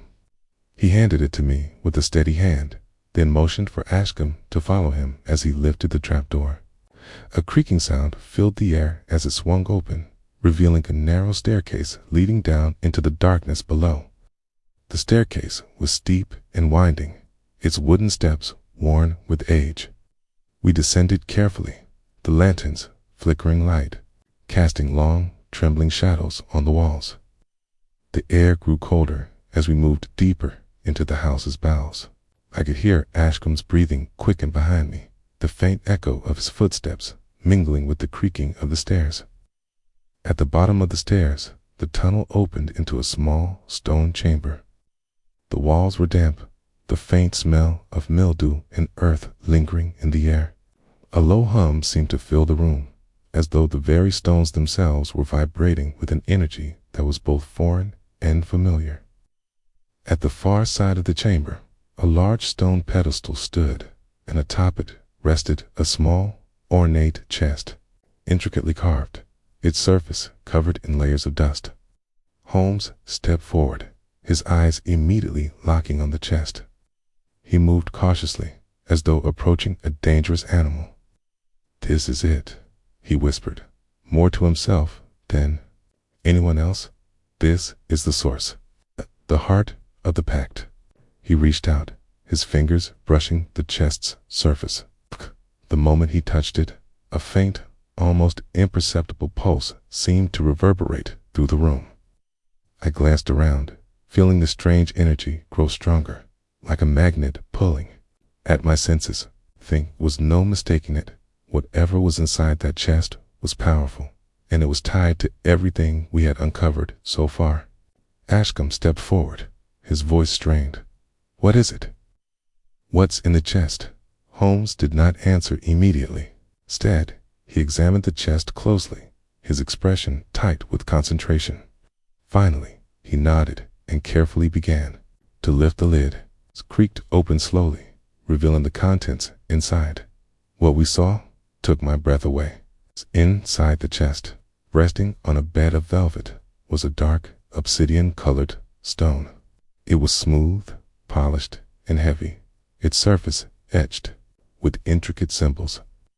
The markings on the stone matched those on the bell we had found earlier. There could be no doubt this was the object that had bound Ashcombe's ancestors to the pact. "Case," Holmes murmured, "is the binding stone. This is what your family promised, their very souls, bound in exchange for power, wealth, and influence. And now it calls once more. The cycle is about to be completed." The air seemed to grow colder, the room darker as the hum of the stone intensified. We had found the heart of the mystery, but now we had to decide what to do with it before it consumed everything in its path. CHAPTER 5. The chamber felt heavier as the lid of the chest creaked open, revealing the obsidian stone resting upon A bed of velvet. The soft, eerie hum of the stone reverberated through the room, almost as though it were alive, a sinister pulse that seemed to echo in the very bones of the house. The air grew colder, denser, and I could feel the weight of centuries pressing down upon us. It was as if the past had come alive, coiling around us, ready to claim its due. Holmes stood frozen for a moment, his gaze fixed upon the stone. His usually composed features were now etched with a rare intensity, his lips pressed into a thin line as he studied the object in front of him. I watched him closely, wondering if he, too, could sense the strange power emanating from the stone. The hum was subtle, but undeniable, like a vibration just below the surface of reality. Ashcombe, who had stepped forward cautiously, now seemed utterly transfixed by the stone. His eyes were wide, his breath shallow. He reached out, his hand trembling, but Holmes quickly moved to stop him, his voice firm. "Do not touch it," Holmes warned, his tone cold. "This stone is the heart of the pact. To touch it is to become entangled in its power. It is a binding, Mr. Ashcombe, a curse." Ashcombe recoiled slightly, his hand still hovering over the stone. His voice cracked as he spoke, a tremor betraying his fear. "A curse? What do you mean? My family has lived with this for generations. Surely we've paid the price already." Holmes's eyes narrowed, his gaze unwavering as he regarded Ashcombe. "The price has been paid, yes, but the cost is not yet complete. This stone is a manifestation of that debt, the price your ancestors agreed to in exchange for their prosperity. And now it has come time for the debt to be collected." I felt the weight of Holmes's words, the meaning of them sinking deep into my chest. The power of the stone, the power that had been passed down through generations, had finally come due. Ashcombe's family had been living on borrowed time, and now the reckoning had arrived. It was no longer a question of whether they would pay the price, but what that price would be. "This stone," Holmes continued, his voice steady, "is not just a symbol of the pact. It is the anchor that binds your family to this dark legacy. It holds the power to control the cycle. It is tied to the bell. The tolling of the bell is a signal, a marker of when the debt is due." I could see Ashcombe struggling to understand, his mind racing as he pieced together the fragments of his family's history. He had always thought of the bell as a mere superstition, a random occurrence that plagued his brother's mind. Now, it was clear the tolling of the bell was not random. It was the call of the stone, the signal of the pact's fulfillment. But why? Ashcombe's voice was hoarse with emotion. Why was this done? Why did my ancestors agree to such a thing? What was so important that they would bind themselves to something so sinister? Holmes's gaze softened, though his expression remained stern. "The promise your family made was born out of desperation, Mr. Ashcombe. Your ancestors were not wealthy, they were not powerful, but they wanted something that could elevate them above the others. They sought the power of influence, of control, and they were willing to sacrifice their souls for it." Ashcombe recoiled, as though struck by the force of Holmes's words. "Sacrifice their souls," he whispered, the horror of the truth dawning upon him. "But they couldn't have known what it would mean. They couldn't have known the price they would pay." "No," Holmes said, quietly. "They did not know the full extent of the bargain they struck. But in every bargain, there is always a cost, a price to be paid. And now, that cost is due." The stone seemed to pulse in the dim light, its dark surface almost seeming to breathe, as though it were drawing us in. I could feel a sense of dread washing over me, a cold fear that I could not shake. The stone was not just an object of power. It was a living thing, a force that had been waiting patiently, relentlessly for this moment. Kama, now visibly shaken, took a step back, his eyes flickering between the stone and Holmes. "What do we do now?" How do we stop it? How do we break the cycle? Holmes turned his gaze to the stone, his brow furrowed in thought. We do not break it, Mr. Ashcombe. The pact cannot be undone. It has already been sealed, but we can control it. We can choose what happens next. Ashcombe's eyes widened with confusion. Control it? How? What do you mean? Holmes took a deep breath, his hands clasped behind his back as he paced slowly around the stone. The key lies in understanding the pact. The power that binds your family is not just in the stone. It is in the choices your ancestors made, in the blood that was shed, the sacrifices that were offered. The bell tolls because the stone calls. It marks the moment when the debt must be paid, but it is not the end. It is merely a transition. He paused, his eyes now fixed on Ashcombe, who was standing motionless, his expression a mixture of disbelief and horror. The stone, Mr. Ashcombe, is the anchor, but the true power lies in the bloodline. Your family, by virtue of this curse, is both its prisoner and its master. You have the power to decide how this cycle ends. I could see Ashcombe's mind racing, his face a mask of confusion and fear. But how can we decide? How can we control something like this? Holmes's lips curled into a faint smile. By understanding the past, by understanding what your ancestors did. The choices they made were not just for power, but for survival. And now you must make a choice.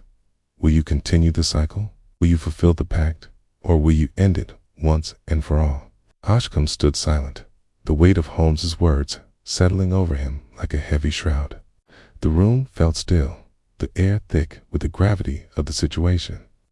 This was not just about breaking a curse or undoing a bargain. It was about choosing the fate of a bloodline, a family, a legacy. The tolling of the bell was not merely a warning. It was the sound of the past catching up to the present, and Ashcombe now stood at the crossroads. Think carefully, Holmes said softly, his voice a steady reminder of the stakes. Your decision will shape the future, Mr. Ashcombe. You must choose what happens next. The hum of the stone seemed to intensify, almost as though it were waiting for Ashcombe's answer. It was clear that whatever choice he made would have consequences far beyond anything we could predict. The power of the past was alive in that room, and the echoes of centuries of promises, blood, and sacrifice were pressing in on us, urging us toward an uncertain future. Ashcombe's gaze shifted to the stone, then back to Holmes. His eyes filled with a mixture of fear, determination, and something else, a quiet resolve. He stepped forward slowly, his voice barely above a whisper. I choose to end it. Section 10. The breaking of the cycle. The words hung in the air like a decree, heavy with intent. Scomm's declaration, I choose to end it, seemed to echo through the chamber, reverberating off the stone walls as if the very house itself was listening, waiting for the decision to unfold. The hum of the obsidian stone grew louder, its pulse more insistent, and I could feel the temperature of the room drop even further, a coldness settling deep into my bones. Holmes's gaze, ever calculating, softened slightly.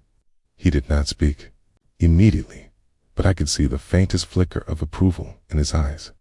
This was the decision he had been waiting for, the one that would determine whether the Ashcombe family's legacy would remain chained to the past or be freed once and for all. Very well, Holmes said at last, his voice steady and measured. You have made your choice, Mr. Ashcombe. Now, we must act swiftly. The longer we delay, the stronger the bond becomes. The stone will not wait for us to come to terms with our decision. It will draw power from your family's bloodline until it is satisfied, until it completes its cycle. Ashcombe's face was pale, but there was no trace of doubt now. His voice, though quiet, carried a note of determination. What must we do, Mr. Holmes? How do we end this? Holmes stepped forward, his eyes never leaving the stone. He moved with precision, as though every action had already been planned. Okay, We must sever the link between your family and the stone. Abeti, Hucky. The only way to break the cycle. But we must do it in the manner that your ancestors intended, with blood. I felt a knot form in my stomach as I processed Holmes's words. Blood, I echoed. You don't mean? Holmes turned toward me, his expression unreadable. Yes, Watson. Blood. Your family's pact was sealed with blood. And, to end it, we must offer something in return. A sacrifice, but not the same as before. This time, we give up what has been taken, what has bound the Ashcombe family to this curse. I glanced at Ashcombe, whose face had paled further, his hands trembling slightly at his sides. I could see the weight of what Holmes was asking him to do, a price that could very well cost him more than he was prepared to give. But there was no choice. The pact could only be undone by returning to the source, to the beginning. Ashcombe swallowed hard, his throat dry. What exactly do you need from me, Mr. Holmes? What must I give? Holmes hesitated for a moment before answering, his eyes lingering on the obsidian stone. We must draw upon your bloodline, your very essence. You'll need to touch the stone, Mr. Ashcombe. Only then will the bond begin to break. I could see the fear in Ashcombe's eyes, a flicker of hesitation. His family had paid the price for power, for wealth, for centuries. And now he was being asked to touch the very object that had bound them to their fate. But the resolve in his eyes was growing. He understood that this was the only way forward, the only way to free himself and his family from the shadow of the pact. Will this hurt? Ashcombe asked, his voice barely above a whisper. Holmes's gaze softened, and for the first time I saw a flicker of compassion in his expression. I cannot promise that it will be painless. But, Mr. Ashcombe, this is not merely a physical act. It is a symbolic one. By touching the stone, you sever the tie between your family and the pact that has held you for so long. The cost is steep, but the reward is freedom. Ashcombe took a deep breath, his hands shaking. His gaze shifted to the stone, the dark obsidian gleaming in the lantern's flickering light. Stepped forward, his body moving almost as though guided by an unseen force. The stone seemed to beckon him, pulling him closer. I could see the conflict in his eyes, the fear of what he was about to do, the determination to end the cycle that had plagued his family for generations. Slowly, almost reverently, Ashcombe reached out, his fingers brushing against the smooth surface of the stone. The moment his skin made contact, there was a sudden, sharp intake of breath, a sound that seemed to echo through the room. The air around us crackled with energy, and the hum of the stone grew louder, almost deafening. I took a step back, my hand instinctively moving toward the lantern, as though I could shield myself from the overwhelming force that was beginning to surge through the room. Ashcombe's face contorted in pain, his body jerking slightly as though caught in the grip of an invisible force. I could see the strain in his features, the way his muscles tensed, and his breath came in shallow gasps. Yet he did not pull away. He stood there, his hand pressed firmly against the stone, as though forcing himself to endure whatever pain the stone was inflicting upon him. The room seemed to darken, and the temperature dropped even further. I could see Ashcombe's breath, fogging in the air, his body trembling as if caught between two worlds. The stone was pulsing now, its energy surging with an intensity that sent waves of dread through me. Holmes, standing a few paces away, watched with a mixture of concentration and grim resolve. His eyes never left Ashcombe, but there was no hint of fear in his demeanor. He was simply observing, waiting for the moment when the bond would break. After what felt like an eternity, Ashcombe's body stiffened, his grip on the stone tightening. His breath came in ragged gasps, and his eyes squeezed shut as though summoning every ounce of strength he had left. And then, with a final, gut-wrenching gasp, the pulse of the stone faltered. The room seemed to exhale, the energy receding like a wave pulling back from the shore. I could hear Ashcombe's breathing slow, his body relaxing as the weight of quad. The stone's influence lifted. The air in the room seemed to clear, and the oppressive cold that had filled the space dissipated. Slowly, Ashcombe pulled his hand away from the stone, his face pale and drawn, but his eyes no longer filled with the same fear they had held moments before. "Stunned," Holmes said softly, his voice steady. "The cycle has been broken. The pact has been undone." Holmes staggered back, his hand clutching the edge of the pedestal for support. His face was pale, his eyes wide, but there was a flicker of relief in them now. He looked at Holmes, then at the stone, and finally at the chamber around him. The darkness that had filled the room seemed to lift, the weight of the family's legacy dissipating like smoke in the air. I can't believe it," Ashcombe whispered, his voice hoarse.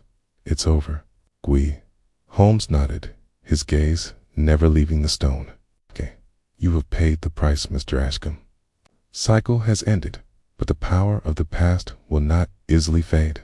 You and your family are no longer bound to it, but you must carry this knowledge forward. The pact is broken, but it is now your responsibility to ensure that it never resurfaces." "Okay." I watched Ashcombe carefully, sensing the gravity of Holmes's words. It was not over, not entirely. The family was free, but the knowledge of what they had done, what they had sacrificed, would remain with them forever. As the chamber settled into an eerie silence, I couldn't shake the feeling that this was only the beginning. Spell had told for a reason. It had called them to face the past, to confront the dark legacy of their ancestors. Okay, but now they had a choice, to move forward or to be forever bound to the past. The house of Ashcombe had been freed, but its story, their story, was far from over. Section 11. The price of knowledge. The chamber, once filled with a heavy, oppressive energy, now seemed unnervingly still. The pulse of the obsidian stone had faded, leaving only the faintest trace of its ominous hum in the air. For a long moment, no one moved. Ashcombe stood motionless, his body still trembling from the ordeal, his eyes wide with disbelief. Holmes, ever the composed figure, watched silently, his face inscrutable, as though he were measuring the full weight of the moment. We had done it. That had bound Ashcombe's family for generations had been broken, but the relief that should have accompanied such an achievement was absent. Instead, there was a lingering sense of unease, a quiet tension that none of us could shake. Ashcombe's eyes flickered from the stone to Holmes, his voice strained as he spoke. "It's over, isn't it? I've paid the price, but we're free. We can finally live without the shadow of the pact hanging over us." Holmes gave a small nod, but did not immediately respond. His gaze was still fixed on the stone, now dormant, lying on the pedestal like a lifeless relic. There was something about it that unsettled him, something he could not yet put into words. He had solved the puzzle, yes, but the answer seemed incomplete, as if we were missing a crucial piece of the mystery. "It is over for now," Holmes said finally, his voice calm, though his tone carried an unmistakable weight. "The pact is broken, but the knowledge of it, the power it held, remains. Your family will never be the same, Mr. Ashcombe. You have freed yourselves from its chains, but the consequences of that freedom will echo through your bloodline for years to come." Ashcombe's face twisted with confusion. "What do you mean? I don't understand. We've broken the cycle. Isn't that enough?" Holmes turned to him, his expression more solemn than I had ever seen. "Freedom from the pact does not mean freedom from its consequences," the bell told, because the stone, the pact, had come to collect. "Now that it has been severed, there is nothing left to bind your family to the past, Ted, but that does not erase the debt your ancestors owed." I could see Ashcombe's eyes flicker with understanding, though he did not yet speak. There was a certain finality in Holmes's words, a sense that we had only just uncovered the first layer of a deeper truth. We had freed the Ashcombe family, yes, but at what cost? What price had been paid, and what remained of the legacy they had tried so desperately to forget? Holmes stood in front of the stone, his hands clasped behind his back. A cycle has ended, but the power of the pact still lingers. It will not dissipate overnight. Your family is free, but the knowledge of what was done, the blood that was spilled, the promises made, will follow you.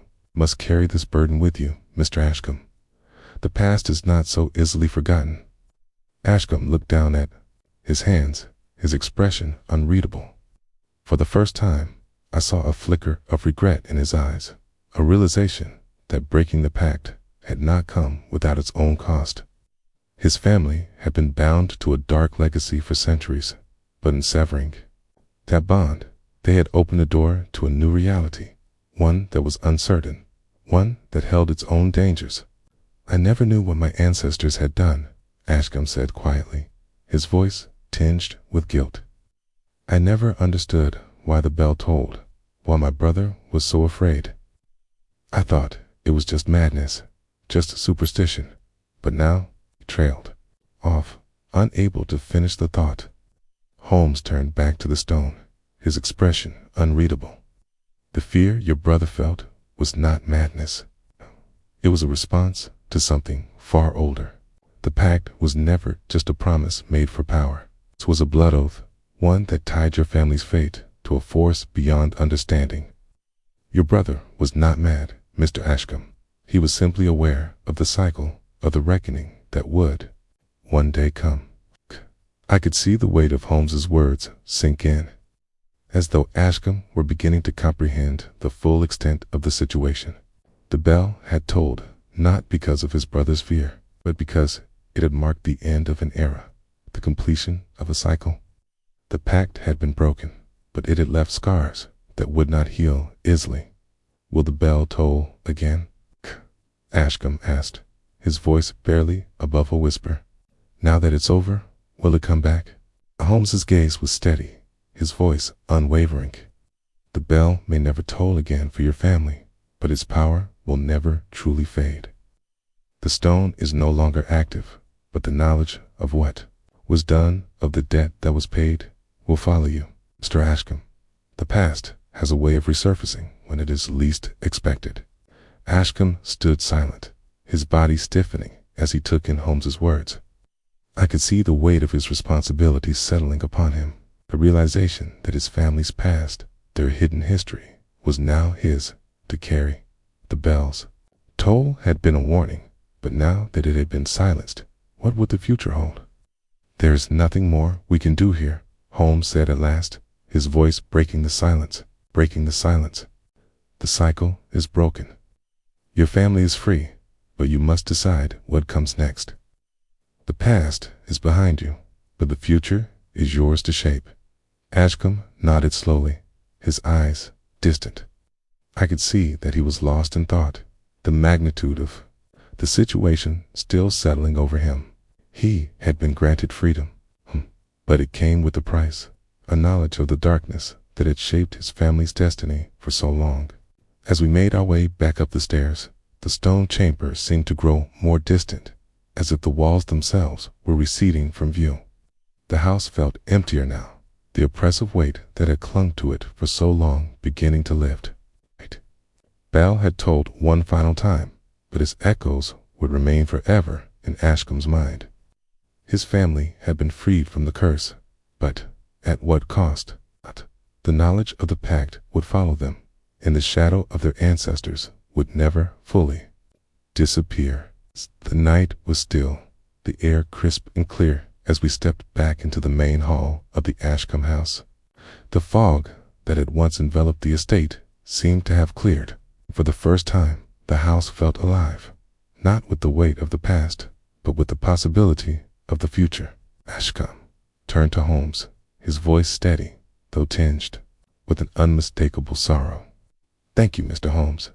You've given us freedom. But I fear the road ahead will be a difficult one. Holmes gave him a small, knowing smile. Freedom always comes with its burdens, Mr. Ashcombe. But you are no longer bound by the past. What you choose to do with your future is entirely up to you. As we left the house behind, I couldn't help but feel the weight of what had transpired. The bell had tolled, but the real work had only just begun. The Ashcombe family was free, but the echoes of their past would live on in their memories, shaping their choices for years to come. The mystery had been solved, but the story of the Ashcombe family was far from over. The past had been broken, but its legacy would continue to haunt them in ways both seen and unseen. Section 12. The Ghosts of the Past, the Days that Followed. Our departure from the Ashcombe estate was strangely quiet, as if the house itself was breathing a sigh of relief. Having cast off the burden of its haunted past, Ashcombe had chosen to stay behind, his resolve firm to begin anew, to live free from the curse that had plagued his family for generations. He would have to rebuild not just his family's future, but their reputation, for he now knew that nothing was more powerful than the ghosts of the past, and no family could easily escape its legacy. Holmes had been unusually quiet during our journey back to London. Though the case was now resolved, I could tell that his mind was still working, turning over every detail, seeking out the deeper truths that always seemed to lie hidden beneath the surface. I, too, had been absorbed in my own thoughts, but I couldn't shake the feeling that our involvement with the Ashcombe family had not truly come to an end. The stone had been broken. Yes, the pact undone, but something lingered in the air, a sense of incompleteness that I couldn't fully explain. It wasn't until we returned to Baker Street that Holmes finally spoke, his voice carrying a note of contemplation. "Watson," he began, "you have observed what I have observed. There is something deeply unsettling about how easily Ashcombe seemed to accept the end of the pact.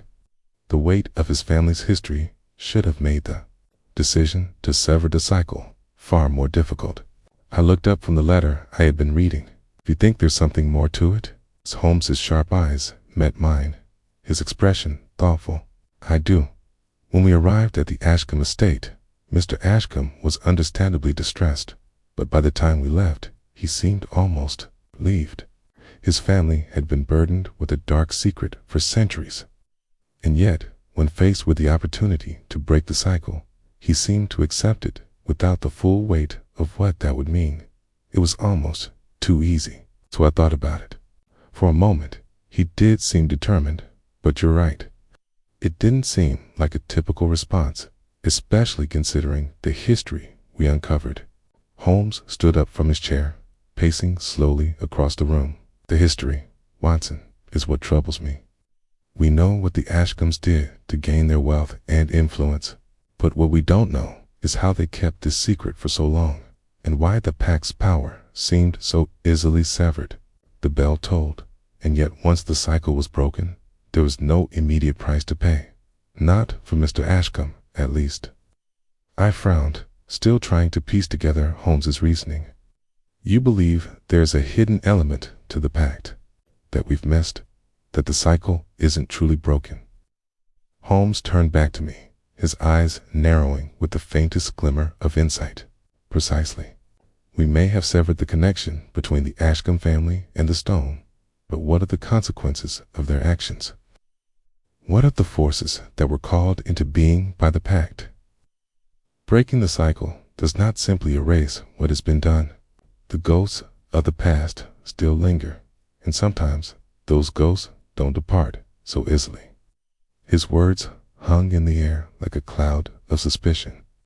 I could feel the familiar tension building, that sense of dread that always accompanied the unveiling of hidden truths. Holmes was never one to leave a mystery unsolved, but he was also never one to accept simple answers. "So you're saying that even though Ashcombe is free, the legacy of the pact could still come back to haunt him?" I asked, the weight of the thought settling heavily in my mind. Holmes nodded, the subtle shift in his demeanor confirming my suspicions. "The question is not whether the pact has ended, but how its influence has reshaped the Ashcombe family. I believe we may be missing something crucial. We've only seen one side of the coin, Watson. The pact was not simply a matter of wealth and power. It was a matter of control, a binding, and control can be a tricky thing to release. The more Holmes spoke, the more I began to understand what he was implying. The Ashcombe family had gained power and wealth, yes, but they had also traded their freedom, their very souls, to ensure that prosperity. Breaking the pact had freed them from the stone's physical grip, but it had not necessarily freed them from its psychological or spiritual hold. It was as though the pact had become a part of their identity, a scar that ran through their very being. "What do you suggest we do, Holmes?" I asked, the unease growing inside me. "Is there a way to ensure that Ashcombe and his family will be truly free? Or are they destined to live in the shadow of their ancestors forever?" Holmes paused, his gaze fixed on the window, staring out at the London skyline. For a long moment, he was lost in thought, the weight of the problem pressing down upon him. "I think," he said slowly, "that we need to understand the true nature of the pact. We need to uncover the hidden motivations behind it. The Ashcombes were not the only ones who were involved in this bargain. The question is, who else had a stake in it?" The realization hit me like a sudden rush of cold air. "You're suggesting that there were other parties involved in the pact, that it wasn't just the Ashcombes?" Holmes's lips curled into a faint smile, though his eyes remained serious. "Exactly. The pact may have been sealed by the Ashcombe family, but such bargains rarely remain isolated. Someone else must have been watching.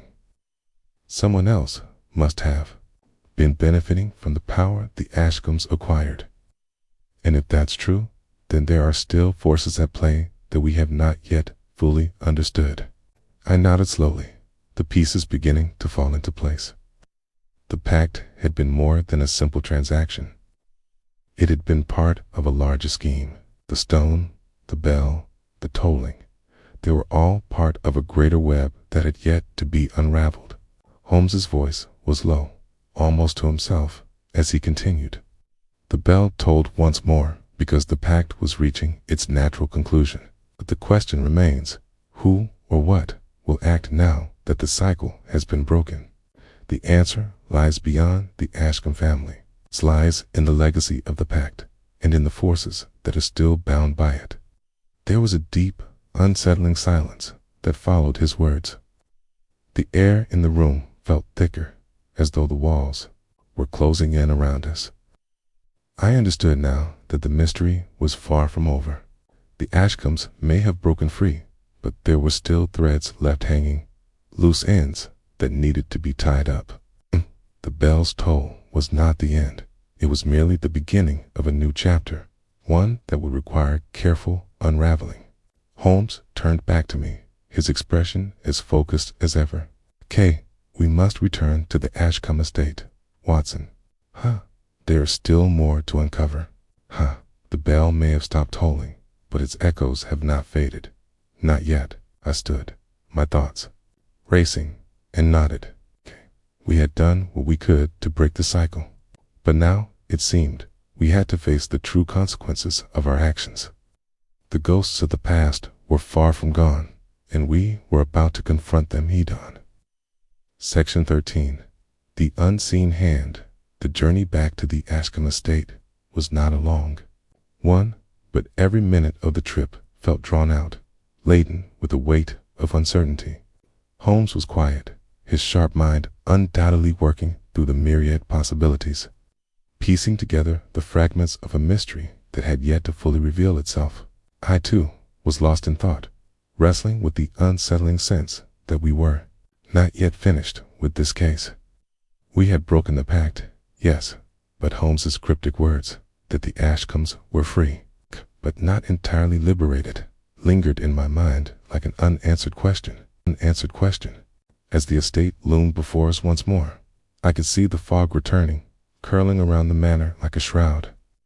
It was as though the house, now free of the curse, was once again shrouded in mystery. The darkness of the night seemed to deepen, the pale light of the moon casting strange, elongated shadows on the cobblestone path leading up to the front door. Holmes had been quiet during the journey, but now, as we approached the front door, I saw a change in his demeanor. His eyes were narrowed, his brow furrowed, and there was a particular intensity to his steps that I hadn't noticed before. "I think," he said, his voice low, "we need to speak to Mr. Ashcombe again. There's something that doesn't sit right with me. We've dealt with the surface of the problem, but I suspect we haven't yet uncovered the true depths." I frowned, feeling the familiar unease creep up my spine. "What do you mean? The pact has been severed." The bell tolled for the last time. "We've broken the cycle." Holmes glanced at me, his eyes sharp. "We've severed the bond. Yes, Dub, breaking the cycle doesn't necessarily mean ending it. You see, Watson, there's something we missed, something that's been lingering in the shadows. The forces that shaped the Ashcombe family's past are still very much alive, even if they are no longer tied to the stone or the pact." I stood still for a moment, processing his words. The implications of what he was saying settled over me like a thick fog. What if the pact was only a symptom of something more? What if there were others involved, others whose influence still lingered in the shadows? The door to the Ashcombe estate creaked open as we approached, and we were greeted by the same butler who had ushered us in during our first visit. His face was pale, his eyes wide with an emotion I couldn't quite place. T stepped aside to allow us in, but I could see the faintest tremor in his hands as he did.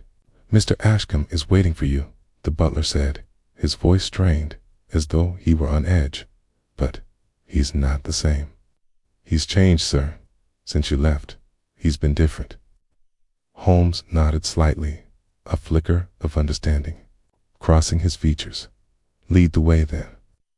We must speak to him at once."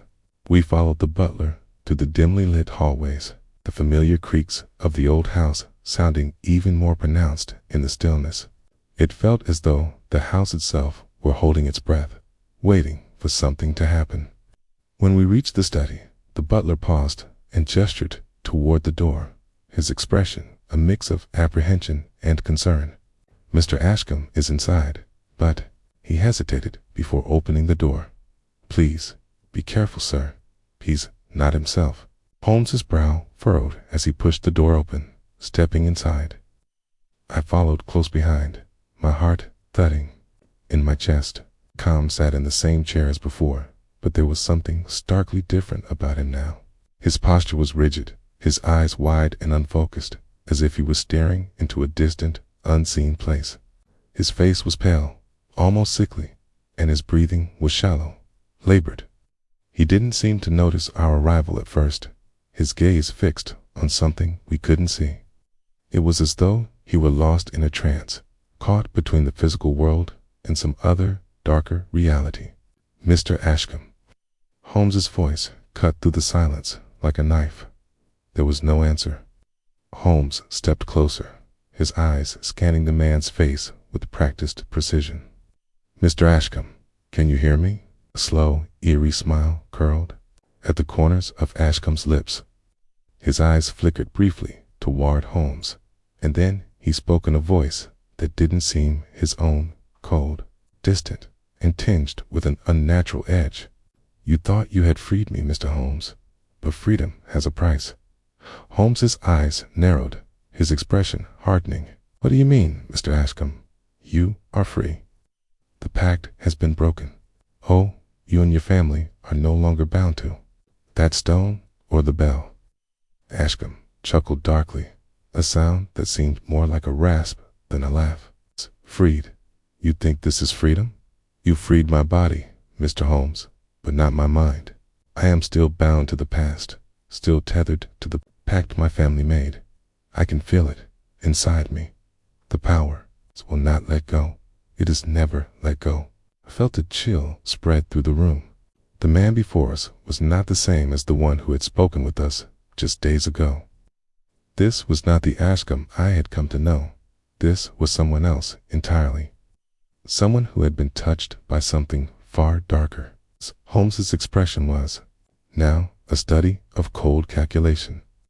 He stepped forward slowly, his voice low and measured. "What are you saying, Mr. Ashcombe?" "The pact was broken. The stone is no longer active." Ashcombe's smile widened, but it was a twisted, almost cruel expression. "You don't understand, do you? The pact may have been broken, but the power that it unleashed, it's not gone. It lives within me, lives within all of us, and now I can feel it waking. The force that has controlled us for so long, it's calling me back." I took a step forward, my heart pounding in my chest. "What are you talking about? What's calling you?" Ashcombe's eyes flickered toward me, and for a brief moment they seemed to focus. But when he spoke, it was with the same cold, detached voice. The one who made the pact with my ancestors. The one who promised them power. Still here, still watching. And now that the cycle has broken, it wants something in return. The room fell silent, the weight of his words settling over us like a dark cloud. I looked at Holmes, who stood still, his eyes fixed on Ashcombe, but there was something new in his gaze. It was as if he had known this all along, as if he had been anticipating the very thing we were now facing. Holmes said, his voice cold. "Tell me, what is it that's calling you?" Coombs' lips parted slightly, but before he could answer, a sharp, discordant sound filled the room, a low, rumbling echo that seemed to reverberate from deep within the house. My eyes widening in shock as the familiar toll of the bell rang out once more, but this time it was different. It was deeper, darker, and far more resonant than before. The bell was tolling again, and this time it was not a mere signal. It was a summons. Holmes's eyes narrowed as he stepped back, his mind racing to piece together the final fragments of the puzzle. The toll was not a mere echo of the past. It was a warning. The pact had not truly been broken. It had only been interrupted, and now something far more dangerous had begun to stir. Section 14. The unraveling the room shook as the bell tolled. Once more, its deep, resonating sound vibrating through the very walls of the Ashcombe estate. The noise reverberated within me, a disturbing reminder of the dark legacy that still haunted this place. My thoughts raced, but I felt as though they were being pulled into the same endless spiral that had ensnared the Ashcombe family for generations.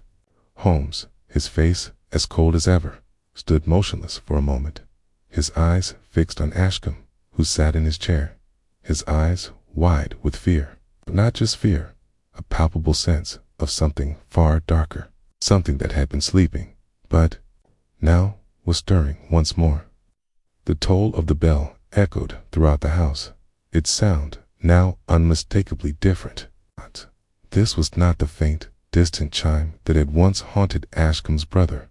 No, this toll felt like a warning, a summons, as if the bell had been awakened, not by the breaking of the pact, but by the disturbance of something far more sinister. "Ashcombe," Holmes said sharply, his voice cutting through the unsettling noise. "What is happening? What is this bell calling? You must tell me." Ashcombe's hands trembled as he gripped the arms of his chair, his fingers digging into the wood, but it was clear he was struggling to maintain his grip on his own sanity. His voice came in gasps, as if torn from him against his will. "I don't know," he stammered. It's calling to me. I can feel it, Holmes. It's inside my mind. The power, the force that bound us. It's awake." I stepped forward, my mind swirling with questions. But we broke the pact. The stone is powerless now. The bell should be silent. Holmes turned to me, his face a mask of concentration. "You're right, Watson. Stone is no longer active. The pact, as it was written, is broken. But what if the bell was never just a signal, but a beacon? A call, not to the Ashcombes alone, but to something more?" Ashcombe's head shot up at Holmes's words. His eyes were wide, His pupils dilated, and his breath came in quick, shallow gasps. "You're saying it's not over? Is it something else?" As Holmes's hand shot up, silencing him with a single commanding gesture. "Yes, Mr. Ashcombe, I believe the bell's toll is not merely a function of the pact your family made. It is the signal for something else, something that has been waiting." Sudden realization hit me like a cold gust of wind. I stepped back, my mind racing. Something that has been waiting. "Holmes, do you mean?" But before I could finish the thought, the house seemed to tremble beneath our feet, and the bell tolled again, louder this time, as if responding to our very conversation. The sound was no longer simply echoing through the walls. It felt like it was reverberating inside my chest. The oppressive weight of the sound was suffocating, like a shroud falling over us, pulling us down into its depths. Holmes's eyes flicked toward the door, his mind already ahead of the rest of us. "We need to find out who or what is behind this bell. If it's calling, then we must understand what it is summoning." Ashcombe stood suddenly, his chair scraping harshly against the floor. His face was a mixture of panic and confusion, and his hands trembled as he reached for the doorframe. "No, I can't go back there. It's calling me. I don't want to hear it anymore.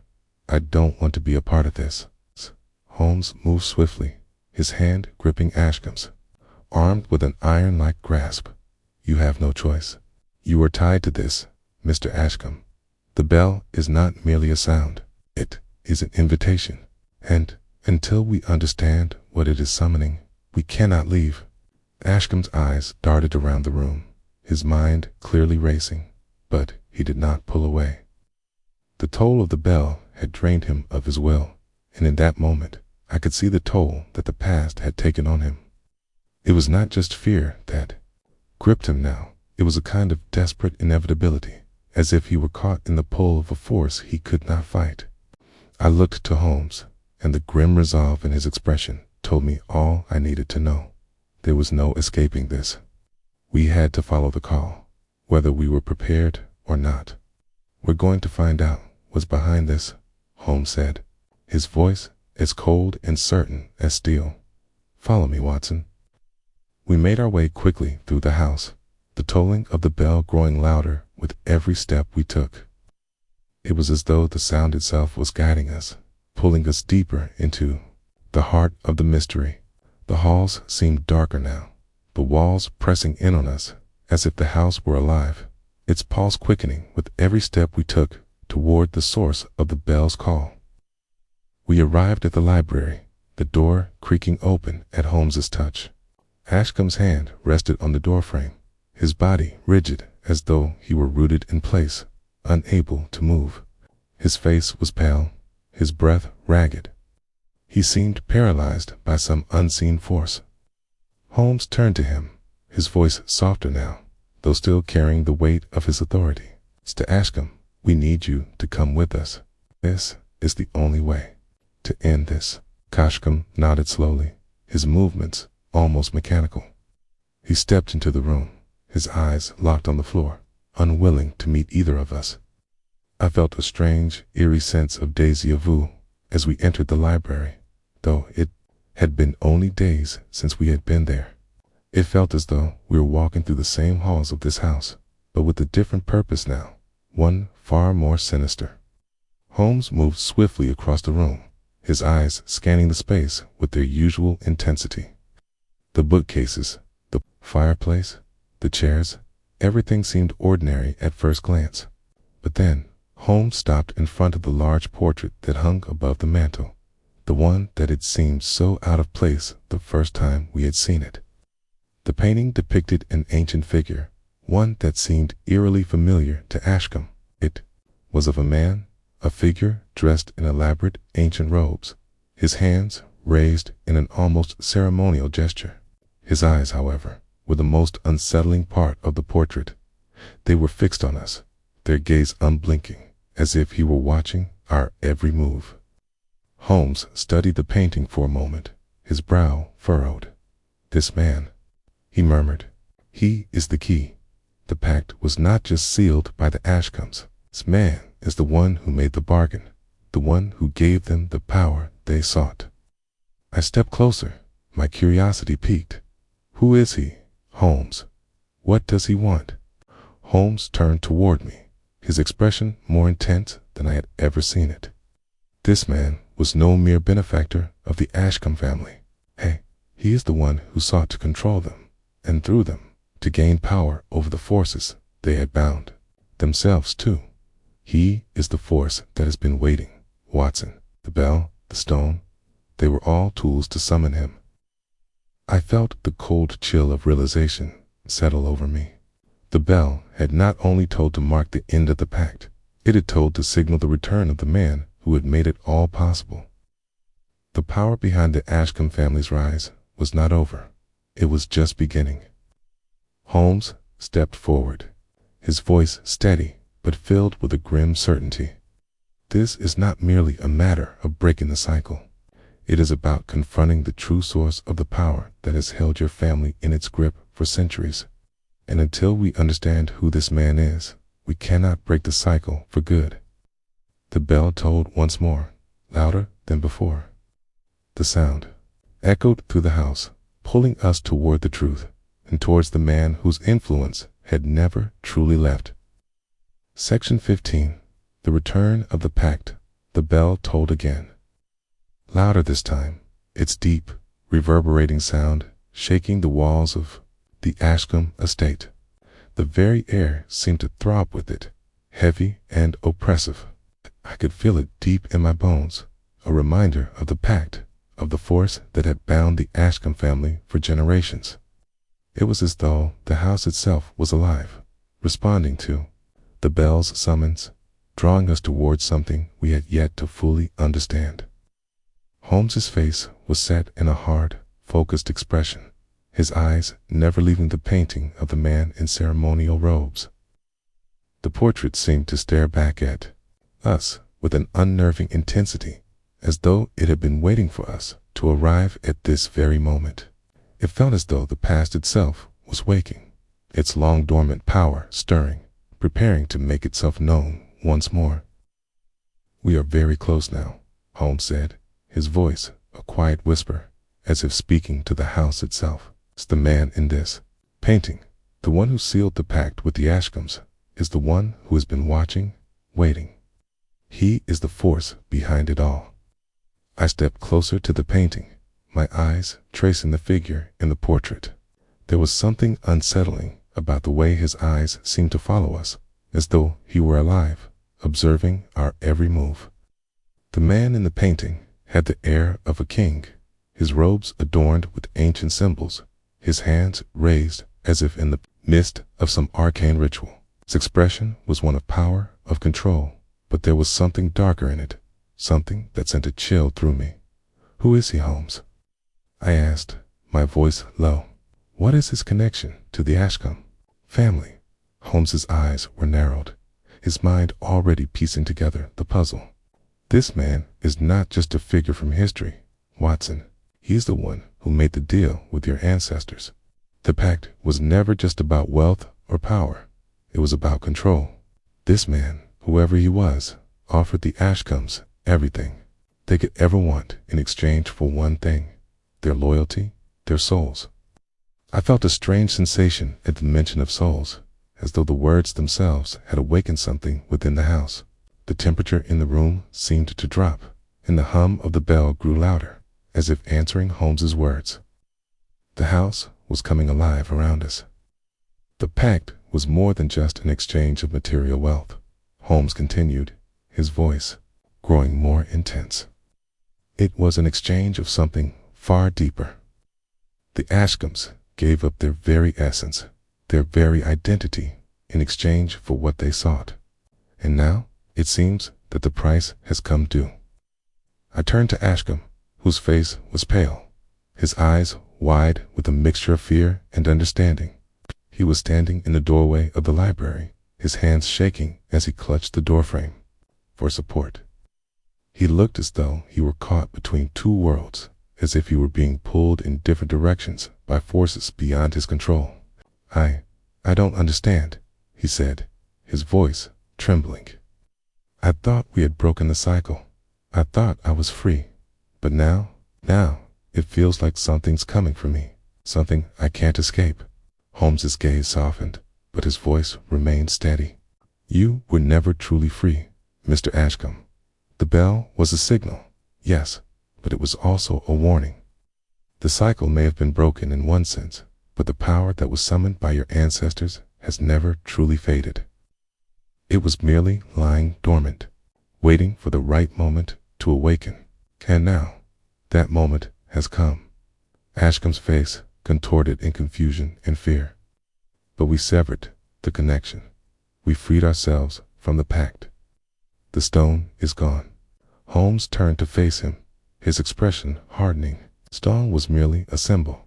The true power lies deeper in the bloodline, in the very essence of your family. The bell tolls, not because the pact is still active, but because the power it unleashed is alive. And it has been calling you, Mr. Ashcombe, calling your family back to where it all began.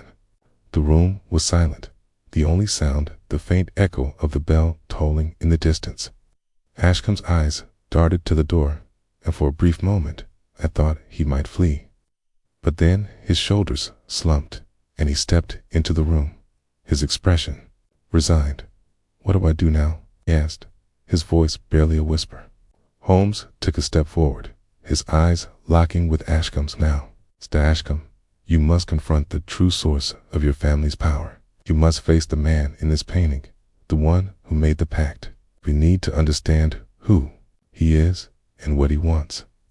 I glanced back at the portrait, my mind racing with the implications of what Holmes had just said. The man in the painting was not just some distant ancestor. He was the key, the one who had made the bargain with the Ashcombes, the one who had bound them to a dark legacy that had lasted for centuries. If we were to understand the true nature of the pact, we had to understand this man. Tom took a deep breath, his eyes flickering between Holmes and the painting. But how? How do we find him? The bell is tolling again. It's calling for me. Holmes stepped closer to the portrait, his eyes scanning the intricate symbols etched into the figure's robes. There's a pattern to everything, Watson. The bell, the stone, the painting, they are all pieces of a larger puzzle. We must follow the clues that have been left for us. This man is the key to understanding the pact. But his power doesn't lie in the past. It lies in the present, in what has been passed down to you. I could feel the hairs on the back of my neck stand on end as Holmes's words sank in. The power behind the pact had not faded. It had been transferred, carried through the generations, and now it had returned, pulling Ashcombe and us toward its heart. We need to go deeper, Holmes said, his voice resolute. We need to find out more about this man, and we need to do it quickly, before the bell tolls one final time. Ashcombe's eyes widened, and for the first time I saw a flicker of defiance in his gaze. I won't let this power control me anymore. I won't be bound by my family's past. Holmes looked at him, his eyes sharp with understanding. You are already bound, Mr. Ashcombe, but that doesn't mean you can't break free. The question is not whether the bell will toll again. The question is whether you can confront the source of your family's power, and whether you can choose to end it for good. The bell tolled once more, its sound filling the room, louder this time, as though it were urging us onward. The mystery was not over. In fact, it was only just beginning.